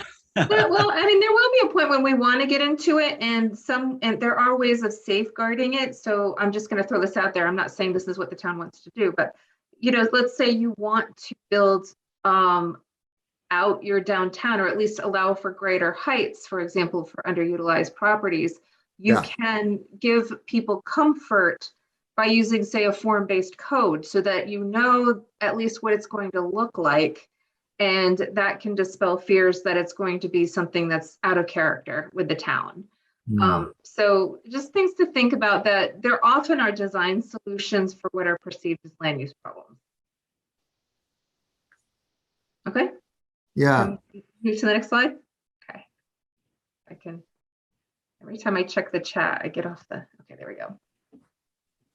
So these are some major themes that we're hearing from you, that we're seeing in other plans that you have and other documents. And we thought it would be helpful to present these to you, and then to also kind of show you the questions that we're discussing internally related to each of these. So we understand that these large estate properties pose a threat to community character. We know that you have a relatively large and diverse downtown area for the size of your community with commuter rail access. And that there are restrictions or limitations to that area related to parking and wastewater treatment. We know that your regulations and lack the ability to develop multifamily housing, and that the town itself doesn't have a tremendous amount because of that, and that there's a need for flexibility in the regulations and some design guidelines to be able to adapt to future demand and growth in the community. We recognize that you're ecologically constrained. You have sensitive habitat and water resources that are going to limit development potential in particular areas of town. Referring back to what we just discussed, we recognize that you have a significant amount of open space to varying levels of protection, and that the regulations that you currently have discourage compact development and promote that fragmentation of land into single-family home subdivisions. So I don't know. So just a comment in reading the existing conditions and land use that Caroline sent out. And it says multifamily housing is not permitted and prohibits the ability to bring apartment style housing to contribute to the vibrancy of the downtown area. That's actually not true. We have bylaws that allow just that in the downtown, and we're right now in construction of an $8 million 18-unit mixed-use apartment building smack in the downtown. So I want to correct that so that you're understanding that our zoning bylaws, while they are quite restrictive, do allow multifamily uses downtown. Okay, thank you. And the other thing is the parking. I'm not sure where you got that information, but there is not, the town is not constrained by a lack of parking in the downtown. We just finished a very comprehensive parking analysis in the commercial district, and there was plenty of parking. It's dispersed around the downtown, and what their recommendations were, and I suggest you read the parking study, is that it needs to have much better signage, better markings, and other things that would make it much more clear and regulation and enforcement of parking. So I just want you to be aware that that does exist, so that we're not going down and making comments or observations that are not accurate.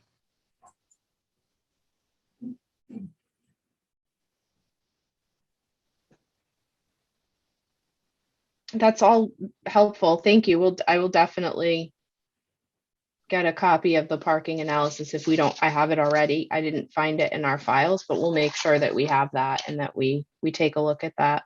It's in the proposal folder, which should have been moved into the project folder. That's probably why. It's definitely in the proposal. I would like to underscore the importance of the upshot of that study. It was very valuable to have undertaken, and it did illustrate to us that we've got plenty of parking. We just don't manage what we have well with reasonable signage that people can follow. Well, that's certainly an easier issue to tackle than not having the parking. So that's good. Sure. Yeah. Shared agreements and good signage can remedy a lot of parking issues. So we can go to the next slide. And so these are the kind of general questions that come out of those statements. How can you use your regulations to repurpose those large estate properties in the event that they were to sell or were to choose to develop them? What can we do in your downtown area to accommodate additional growth in an appropriate manner? how can your regulations be updated to increase in the flexibility and improve design and incorporate different types of housing? We need to identify areas that are essentially ecologically off limits so that we can focus on areas of opportunity and start to define how those areas can be developed. And what can we do with those 260 acres, assuming that number checks out as we go further into this, what can we do with those? And how can you ensure that areas that are not protected within that category, receive some level of protection if they're identified as important areas to protect? And, through the master planning process, how can we set policy directives to amend your regulatory framework? As Caroline mentioned, that's the next logical step. We're setting the framework in the plan to give the town policy directives and guidance on how to move forward on each of these areas. And so we're sharing with you, these kind of questions that are framing these issues that need to get defined and discussed in the land use section. And I think we should also add that, inherent in any of these questions and some of the comments before is like we're kind of throwing out questions because we think that's where the thinking will go. We might be totally wrong about that. So, please feel free to point out, like, if we're making assertions or leaps that are not shared, that are not where you all are going. And that's a good point, and part of the reason why we wanted to bring this out and have this conversation with you is this is what we're learning. Your community better than anyone. So we wanted to share with you kind of the thinking around each of these topic areas that we're seeing as prominent issues. And certainly if we're off base, definitely let us know, because we need to change direction or refine what the questions are and what the conversation is around the topics. I think the key to that is going to be having screens for the map where we can get all these numbers or these numbers we've been looking at here and overlay the map in terms of where everything relates to, how everything relates to each other, particularly with in the downtown section. Maybe blow that baby up and get a better feel for what the possibilities are, because as a transit hub, that's got tremendous potential, particularly given the number of people who do work outside of town. To the extent that we can do something down there, it's got some real potential, I think. Well, yeah, and you're also an MBTA community, right? So by the housing choice legislation that may be coming to pass as soon as the spring, I know Wenham's looking at this. They're essentially requiring communities to allow multifamily by right. Within half a mile of the transit station. Yep. So that'll take care of the entire downtown commercial the entire downtown commercial district. I think this has been said a number of times, but I do just want to reiterate, I think the most important thing for when we have this discussion with the community is being very clear about what's available and what can be done.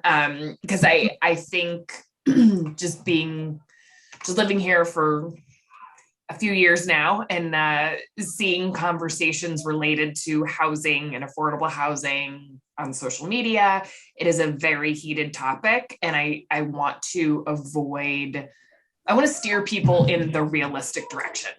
What is there, what can even be done so that, it just doesn't get finger pointing and blaming and, it's headed more in a productive direction. Okay, it's 7:53. We need to think a little bit about, Caroline, what's your schedule? Are you looking at 8? Well, I mean, I'm open to whatever you all want to do, but yeah, generally we go a couple of hours. as far as the other items on the agenda, there is the public workshop, and I know the subcommittee who's been working on that wanted to do a little report out. That'd be good. Yeah, and we have on the agenda, which we've had for a couple of agendas, to talk about the survey questions. I was hoping to have that a little bit more refined for you tonight, but I'm not so sure we're ready to do that. But I do want to get to the point where it might be worth prioritizing that on the next agenda so that we can make sure that we have agreed upon survey questions coming into and out of the visioning workshop. That's all I want to say on that, but that might require some of us working separately offline. Because Caroline, I think what we wanted to say, I mean, the survey, the major big survey is something we certainly need to refine a lot more. But what we talked about was, are there a few of those questions that are very important to pull out on the 13th? Not, the 30 of them. I wasn't thinking the whole thing. 4 or 5 questions we want to ask. Yeah, I'm thinking the 5 to 10. I think Rick was the one who put in some nice specific questions. And then we were just going to pull like 5 to 10 to coordinate with the workshop. And then we could separate others out by subject, particularly as we're talking about, for example, some of the commercial uses and some of the employment questions that we're talking about. There may be focus surveys that we should be putting out when the time is right. But for the visioning workshop, we'll keep it very high level. So would it be helpful, I put this in the chat, but the same way we have this community visioning workshop subcommittee, would it be helpful to have a survey subcommittee so that we can finally get to it? Because you're talking about the survey that's on the website, the Social Pinpoint website, right? Well, there actually isn't a survey on the website yet, but it's now getting to be time. So yes. I actually think a subcommittee on a survey would be a great idea. And then you can bring it back to the group, maybe for I think we have a November 3rd meeting. That'll put us in a good position for the workshop.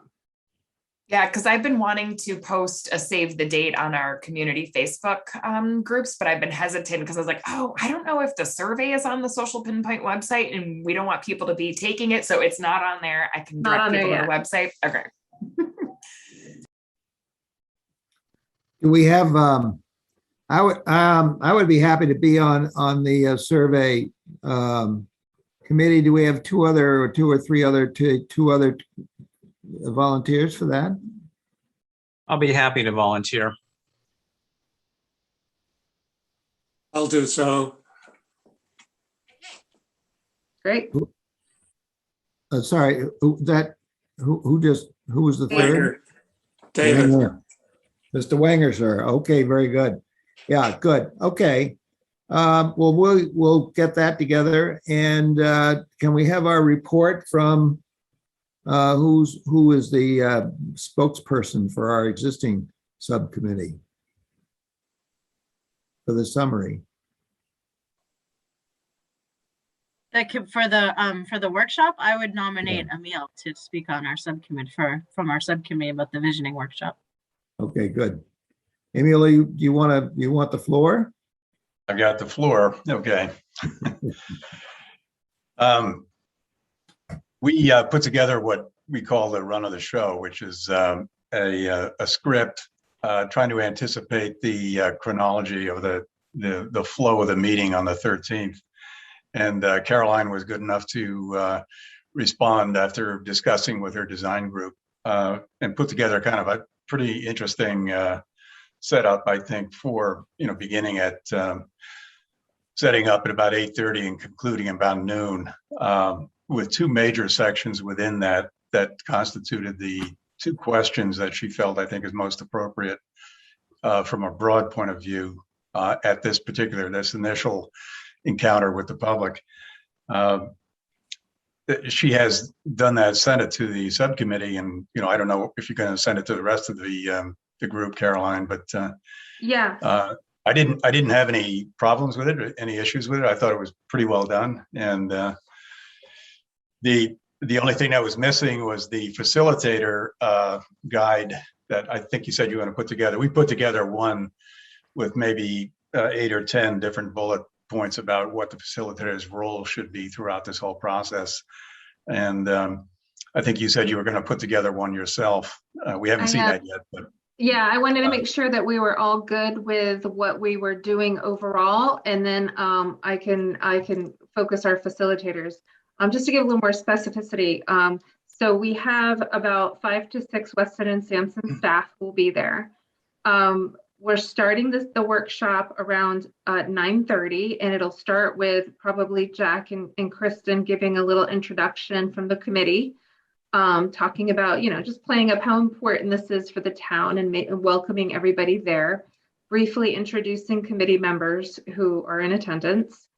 I'll switch it over and briefly introduce the Weston and Sampson team and spend about 15 minutes. I'm going to go as quickly as I can through an overview of what the master plan is, what its legal requirements, but also what it means for a community, why it's important for people to be engaged, and what we hope to get out of the master plan, and in terms of thinking, going from vision to goals to actions, and drawing that line for people in their head between the activities that they're doing that day to actual policy development in the town that they live in, right?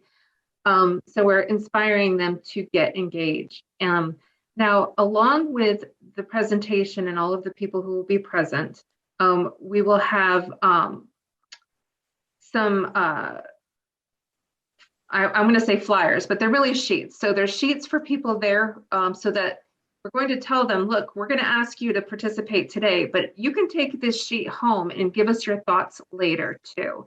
You can talk over it with your family or your kids. You can hand it to your friends. And so we want to use the workshop to put out flyers into the community for people to participate. And what they can do is either take a picture of their input and text or email it to us, or they can drop it in a box, and we'll put boxes around town hall, the library, senior center. Actually, you guys will have to help me do that, but that's the idea if people don't want to be technical about it. So at the workshop, we have, like Emil said, 2 big questions. The first question is really, what is it in Hamilton that people have that they want to protect, that they want to enhance? Right, so it's sort of the first part of a SWOT analysis, the strengths of Hamilton. That's really pretty easy for most people. It's 20-25 minute conversation. We're going to have them put their input on sticky notes so that we can group like-minded thoughts together, so that it becomes essentially a word cloud that they can see, where we start saying, people say, oh, I love our trees, I love our parks, I love our, whatever, schools. We can start grouping those thoughts together. That helps us with our vision. And I went back and read your prior master plan, by the way, and you didn't have a vision in it, which I thought was kind of interesting. Right. So we're going to build that vision. And then in future meetings, we'll actually cycle back to the community and say, this is the vision we hashed based on your input. Does it look like what you thought you said? So that's the first part of it. The second part is a little bit longer. It's about 35 minutes. And it's more about, where do you see Hamilton's challenges? And we're going to ask people to think in both the short and the long term. People are much more short-term oriented than they are long-term, but we're going to see if we can do that. And our designers, rather than just having sticky notes and just grouping them by like thoughts, we're going to ask people to think along the category lines of essentially the chapters of the plan. So transportation, housing, they can talk as they want to, but we're going to capture their thoughts on sticky notes and place them categorically where they should go. And granted, I totally recognize that can be a little confusing because things can span multiple categories. But we're going to do our best so that we can get a sense where people's overall concerns tend to be, or also where there may be information gaps that we need to fill in future meetings. So yeah, one of the concerns I have, and going back to what I guess you were referring to, what I wrote a couple of months ago now, but the reason there was no vision statement in there, we hadn't talked to the public at all. This was kind of a setup and trying to lend kind of a texture or a character to the plan. But anyway, that's another issue. But usually in these visioning sessions, if you want to come out with a visioning statement, whether that's going to happen at the meeting or you pull it out later is going to be up to you. But a lot of these, what separates this visioning session from surveys is that you want people to engage in a discussion about this and come to a consensus at the tables. In other words, if we get 50 people and you break it into 5 tables of 10, you want each table to sort of come to a consensus among themselves and then give you that sort of vision statement. And again, this is how it differs from a survey where you can ask somebody online to fill in the blank. Do you prefer X, Y, or Z? You know, that's a whole different thing. But this is kind of the benefit of getting everybody together in a room, is to have them realize that it's a consensus that the people need to come up with. And however that information is used is, again, up to you in the end, or for us to see how it's being used and comment on it. So I'm still a little unclear about gathering all these notes on on a clipboard, and then easy to categorize them, put them or group them according to content. But trying to reach for beyond that, it's going to be a challenge. Yeah, and I agree on the consensus, because that usually is on a visioning, you usually want to work at least in the big group. So we're going to the whole group will come together at the end, and but there's not a lot of time there. And so, some visioning sessions can be quite long. And it takes a long time for people to kind of go through the process and digest. So I think that's our design group is going to try and build the sticky note boards graphically so that we can move them around and keep talking to people and go, is this what you're thinking? And refine that. But we're going to have to read the room. And that's why I don't have the facilitator's guide done yet, because while all the things that you guys came up with are all fine and true, how each facilitator handles that individual table that they're on is going to be a bit of a delicate situation. And you guys, as the committee, are in a unique position, because we don't want you to engage with the public in terms of the substance. I mean, you're really kind of the hosts, and you're welcoming, and you just don't get into the fray. But you can walk around and monitor and listen, and you certainly can whisper in a facilitator's ear. You certainly can step in and help out if it looks like, something's going sideways. You guys also have a facilitator's role of sorts that we'll have to talk about prior to the workshop. So Caroline, I'm a little bit, just from the breadth of information in topics that you talked about, I guess I'd rather be qualitative than quantitative. I mean, I want to touch on certain things, but I mean, we really are at the very beginning of public engagement. And I think we have an issue in general with public engagement in Hamilton. And, if we get 50 people in, and that's great, I think that you want to make it fun. You want to make people feel heard. And part of this, and this, just as we were talking to Rosie at town meeting, it's your community, it's your plan. It's, really feel that ownership. And sometimes there's kind of, I mean, they seem kind of corny, but kind of those team building kind of exercises that really get people like, I'm here, this is my town. And I don't know if you have a little bit more suggestions on that, but I worry less about we need to hit people on every single topic and get everything sorted out. No. Yeah, and they may not hit any particular topics. We'll have the topics there, and it just as my reminders of this is what a master plan does, but they don't have to speak to them. We'll catch it on our end. They're just speaking. They don't have any idea that this is going into a chapter or anything like that. I think I want to go back to the subcommittee's original recommendation that we frame the breakout group discussions around the protect, grow, I forget what the third one is, instead of provide. Thank you, Emil. Instead of those two questions that you just said, especially the challenges one, I just don't know that we want to go there yet. Like I'm wondering if keeping it as positive and uplifting as possible is maybe the best approach for our very first community engagement opportunity, and maybe focus more on challenges the next one. Yeah, I think it's important. I think it's important to have a strategy going forward in engaging in the public. You want to slowly get information out of the group, but so you need a strategy of when you ask what question, so it all comes out in the end that you've covered all the topics. So the initial one, I think Caroline wanted to keep it fairly simple and to engage people, which is fine. But I think ultimately it should get more detail through the three broad categories that we had talked about. But again, it's going to come into how many more sessions will there be, and to get what kinds of information is, I think, important. There's got to be a follow-up to this one, not quite the same way, in a different manner, but where the questions get refined and to lead to good information that can inform your master plan. Right. So we can refine the second one.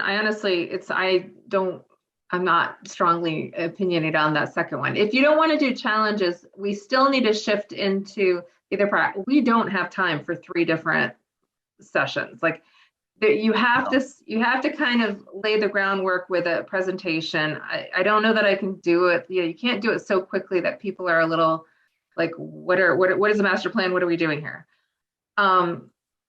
Ice breaking is important.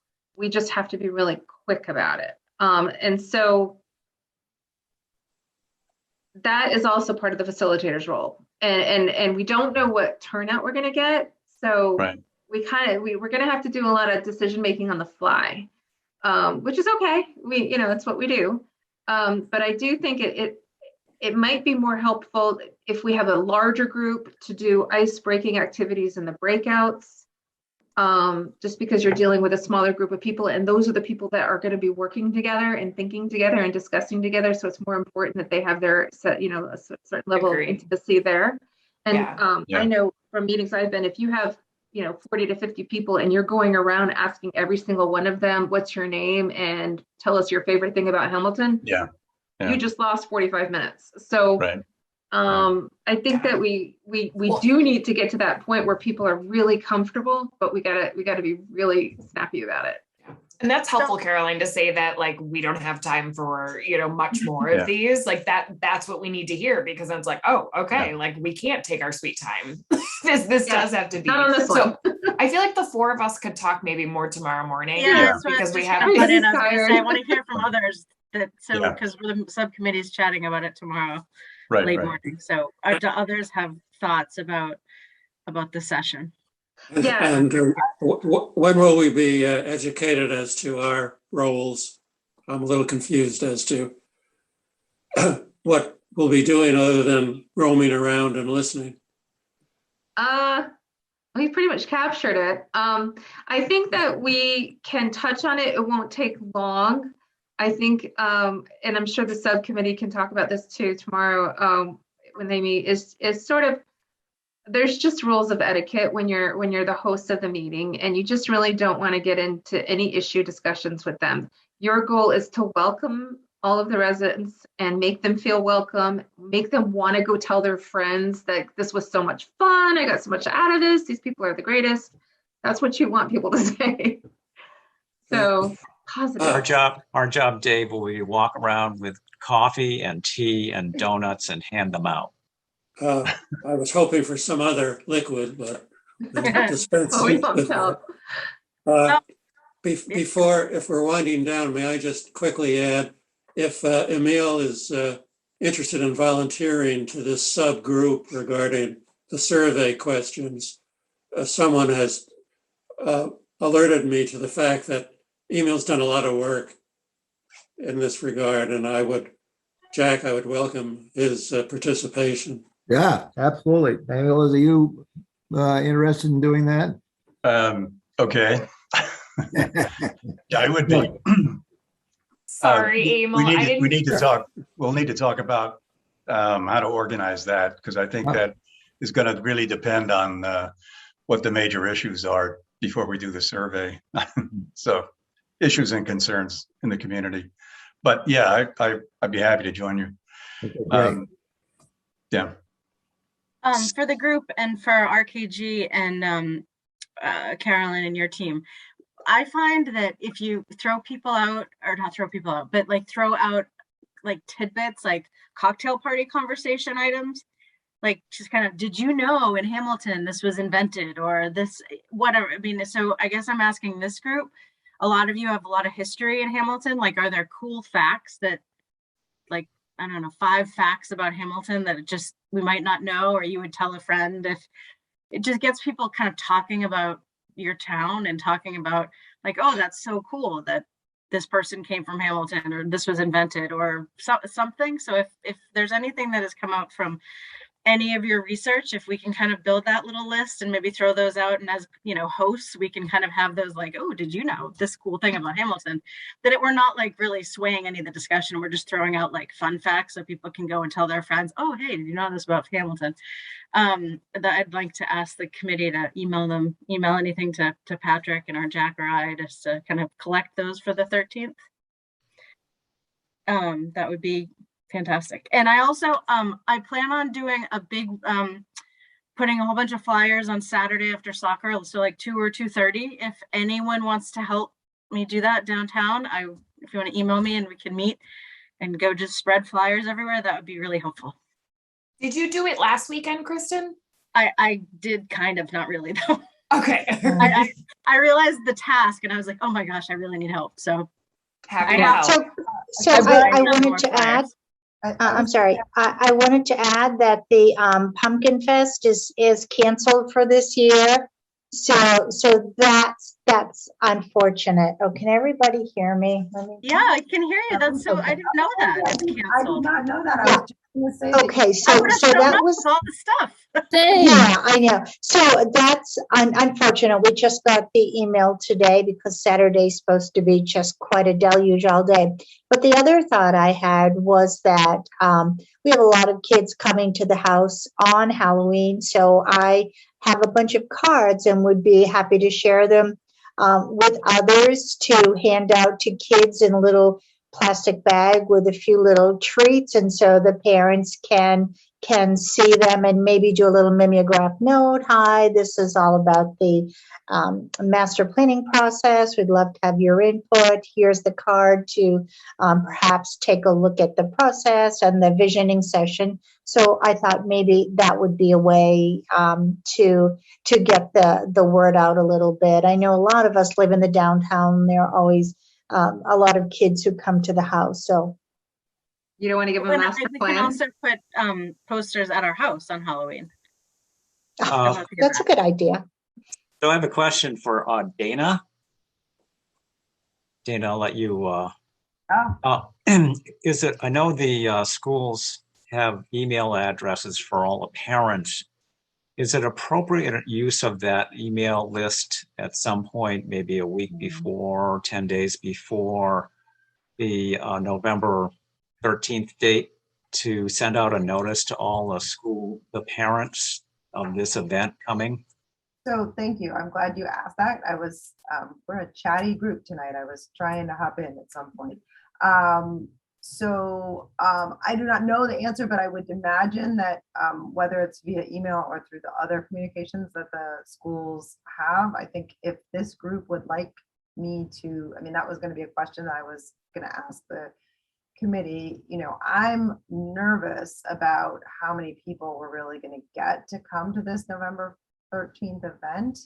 So I absolutely, I'm happy to ask the schools to put out, you know, in whatever, whether that's via email or through their other, you know, but is the messaging, you know, do they just come one, come all? Is the messaging that you want some, like, what's the process? Like, is it just, are you just gonna, I guess my question and my concern is you not know who's gonna show up. Is it just? The more, the better. No, I get that. That I understand. But you're not, there's no, like, there's no sign up, so you don't really know whether it's going to be 10 people or 100 people. Right. It's just from my perspective, and certainly Jack or Kristen or others may have a different opinion, is it's just getting the word out that this event is occurring, date, time, location, and an invitation to participate. Yeah, I'm happy to ask that question, and I don't see any reason why it couldn't be distributed in some way to help. And if for some reason the district-wide is uncomfortable, if we could ask, there's all the, parents associations at each school. Like if the district said no because it's Hamilton Wenham, then there's like Friends of Cutler, Friends of Winthrop. I mean, I wonder if that's the secondary fallback or all, if that's possible. Yeah, no, I'm going to ask that question. I don't know the answer, and I can't, but I do see that, yes, it's only Hamilton, but I don't, I think that's okay. Wenham parents are going to be capable of seeing that that's not related to them. Do we have an invitation that would be on an Evite, or do we have, what do we have that I could? Well, I was just going to say, if you need any Facebook ads or any sort of particular graphic ads, just shoot me an email and let me know, and I can add it to our graphics list.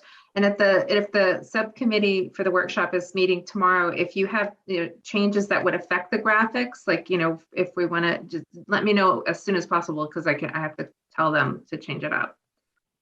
So Caroline, one of the things that might be possible is if you make a graphic with the invitation for people to come, I could ask that it be posted on the town Facebook page, and then people can share it from there, so that and post it on their own site. So that might be a way to get the word out as well. Okay, great. I'll try and get that tomorrow or Monday. I don't know if you need the Town of Hamilton page, yes, Rosie, but I think Patrick posted something today, I noticed, or maybe yesterday. Okay. And then I offered to write something for the Hamilton Wenham community group. I just didn't know if I needed to get that approved or not. So I'm going to talk to the subcommittee about that tomorrow, but hopefully you'll see that on Facebook tomorrow. If we did have an invitation form, though, it would be a good thing to posted at the post office, the two post offices for Hamilton residents and the senior center. I brought them actually to both places already. So great. Yeah. Excellent. The post office, so the senior center, I confirmed they're putting it up. The post office, they had to check with their management. So I'll check by tomorrow and see if it's gone up. And Jack, you might check with Jay Burnham about his weekly calendar. Yes, I can do that. That'd be good. Thank you. Yeah, Caroline, the last thing is a stakeholder list. Did you come up with that stakeholder list, or did the committee? I think it was posted on the Dropbox. I'm trying to think. I sent you the contact list where people who signed up. The stakeholder list is something we just start for every project. So I think that's I didn't personally do it, but somebody on the project did it. So it's, I sent that over for you. Yeah, I put some contact information in there. Yeah, maybe we can talk about it tomorrow then. How to use that to generate more interest or more people to come. Reach more networks, yeah, definitely. And I put the Friends of Cutler, I put all the friends groups on there, and their main contact, Hamilton Wenham Mothers Club. I put a lot on there. I don't know if others did too, so that's a good point. Caroline, do you have a constant contact or mailing? I mean, because I was just gonna email it out, but do we have a mail service associated? So yeah, your social pinpoint website can do that. So if you don't want it from your particular email, we can email it from the site, or of course we can always create a Gmail, hamiltonmasterplan@gmail.com or something like that too. So can we build mailing lists in that? Yes. Yeah. So the spreadsheet I sent you was from social pinpoint. So okay. All right. Thanks. Yeah, we should do that. Yeah. Okay. Sounds good. All right. Well, lots of work was done in the last 2 hours. Yeah. You right. can sleep on it and, you know, Do we have a process motion? it. Rosie, the bottom has dropped out of my Dropbox. So if you could revisit that with me at some point. I'm Will not, do. This weekend, I can. you know, can anyone hear me? 'Cause my Dropbox does not, I just did it just the second to see, and I get the same message. I mean, it just says. Yeah, we're gonna try some different alternatives. We have two options. Part of it is the website might be able to handle some of this. Part of it is we also have a SharePoint site that we might be able to help you link. So. Okay, thank you. All right. All Any right. further business? We'll have a motion to adjourn. So move. Do we have a second? Second, We'll take a vote. Jack Lawrence, aye. Dave Wanger, aye. Kristen Piper, aye. Emil Dahlquist, aye. Rick Mitchell, I. Lara, aye. Rosie Kennedy, aye. Sorry, Kristen Cass. Aye. Lauren Lynch, aye. And okay, I think that's everybody, is it not? Patrick, do you want to vote? Our next meeting is when? The 3rd. I'd give you an eye too, Jack. At what Okay. time? 6 o'clock. 6. Thank Wait, you. is that right? It's to focus on the visioning workshop. It's supposed to be a dedicated meeting to plan for the visioning workshop. That's what we had talked about. Yeah, Wednesday, the 3rd at 6 o'clock. Oh, I'm so sorry. I don't know how I didn't know that, but I am going to be at a school committee Okay. convention. I don't know FinCom's schedule, so I'll have to try to work that out. And that's a Zoom, is it? Or are we at Memorial? Zoom. I think we're in discussions about that. One of the issues is if we ever want to see the usefulness and the necessity for town hall, we should be utilizing the in-person capabilities more. Actually, as I think about it, I think I've got a Capcom meeting that night just at that time. Kristen, that may be yours. Well, I can handle it. It's definitely to review everything and make sure all our ducks are in a row for the 13th. So, I mean, if we really are missing a lot of people, May have to reschedule. we might want to. So maybe we'll, Patrick, can you help us do a poll about who's able to come? Sure. We don't know now, and then see. If you don't mind, I'm gonna, if Eric and Chris want to say goodnight, there's no reason why they have to hang on for our scheduling. Chris, Eric, thank you very And much. Ashley, for that Thank you, matter. Thanks, everybody. But Good Thank night. you, Ashley. Thanks. Good night, everyone. Good night. Ashley, there we go. Okay. Schedule. So Patrick's going to do a poll. Dance. And tomorrow, today, tomorrow? Dance. Not a pole dance. Do we want to try to meet earlier? Well, Dana, you're out all the 3rd. Right. I'm actually going, it's an annual, I'm gone the 3rd. Okay. So I may just be not, you know. Yeah, I mean, if you guys want to do the 4th, I'm not available the 4th, but if everybody else is. What about Tuesday, the 2nd? 2nd or 4th are fine with me. 3rd is my problem. I have a 7 to 9. I could do 6 Yeah. to 7, but. What about the 1st? The Monday? second Well, I don't know if we'll have enough time. is election day, so we shouldn't No, you shouldn't have a shouldn't. public meeting that day. So What about the following week, like the 8th? I can do the 8th or 9th. 9th, Emil and I cannot do it. Yeah, that's planning meeting. Right. All right, what about Monday, the 8th? At I 6 cannot o'clock? do the 8th. Why don't you just leave it on the 3rd? Yeah. Okay. Isn't it the 4th or is it the 3rd? I'm sorry. Third. It's the 3rd, yeah. So that's next Thursday? Wednesday. Wednesday. Okay, yeah. Yeah, And was- I think that was our issue before. We were having a hard time finding a consensus of available time. So that I think that's why we decided on that. So Was we're leaving. that at 6 or 6:30? Thanks. Okay. Six. I don't think we're gonna have a 2-hour meeting. I think, 45 minutes. I think Oh, we so should maybe only- 6:30 is yeah. okay. We should only talk about the visioning workshop, nothing else. Yeah. So Well, if we at do- 6:30 then, if it's going to be a shorter meeting, I'm okay with 6:30 if everybody else is. If we do 6, that gives me a chance to perhaps meld this meeting with the FinCom. Okay, that makes sense. Okay, Later. FinCom. okay. Have a good evening, everyone.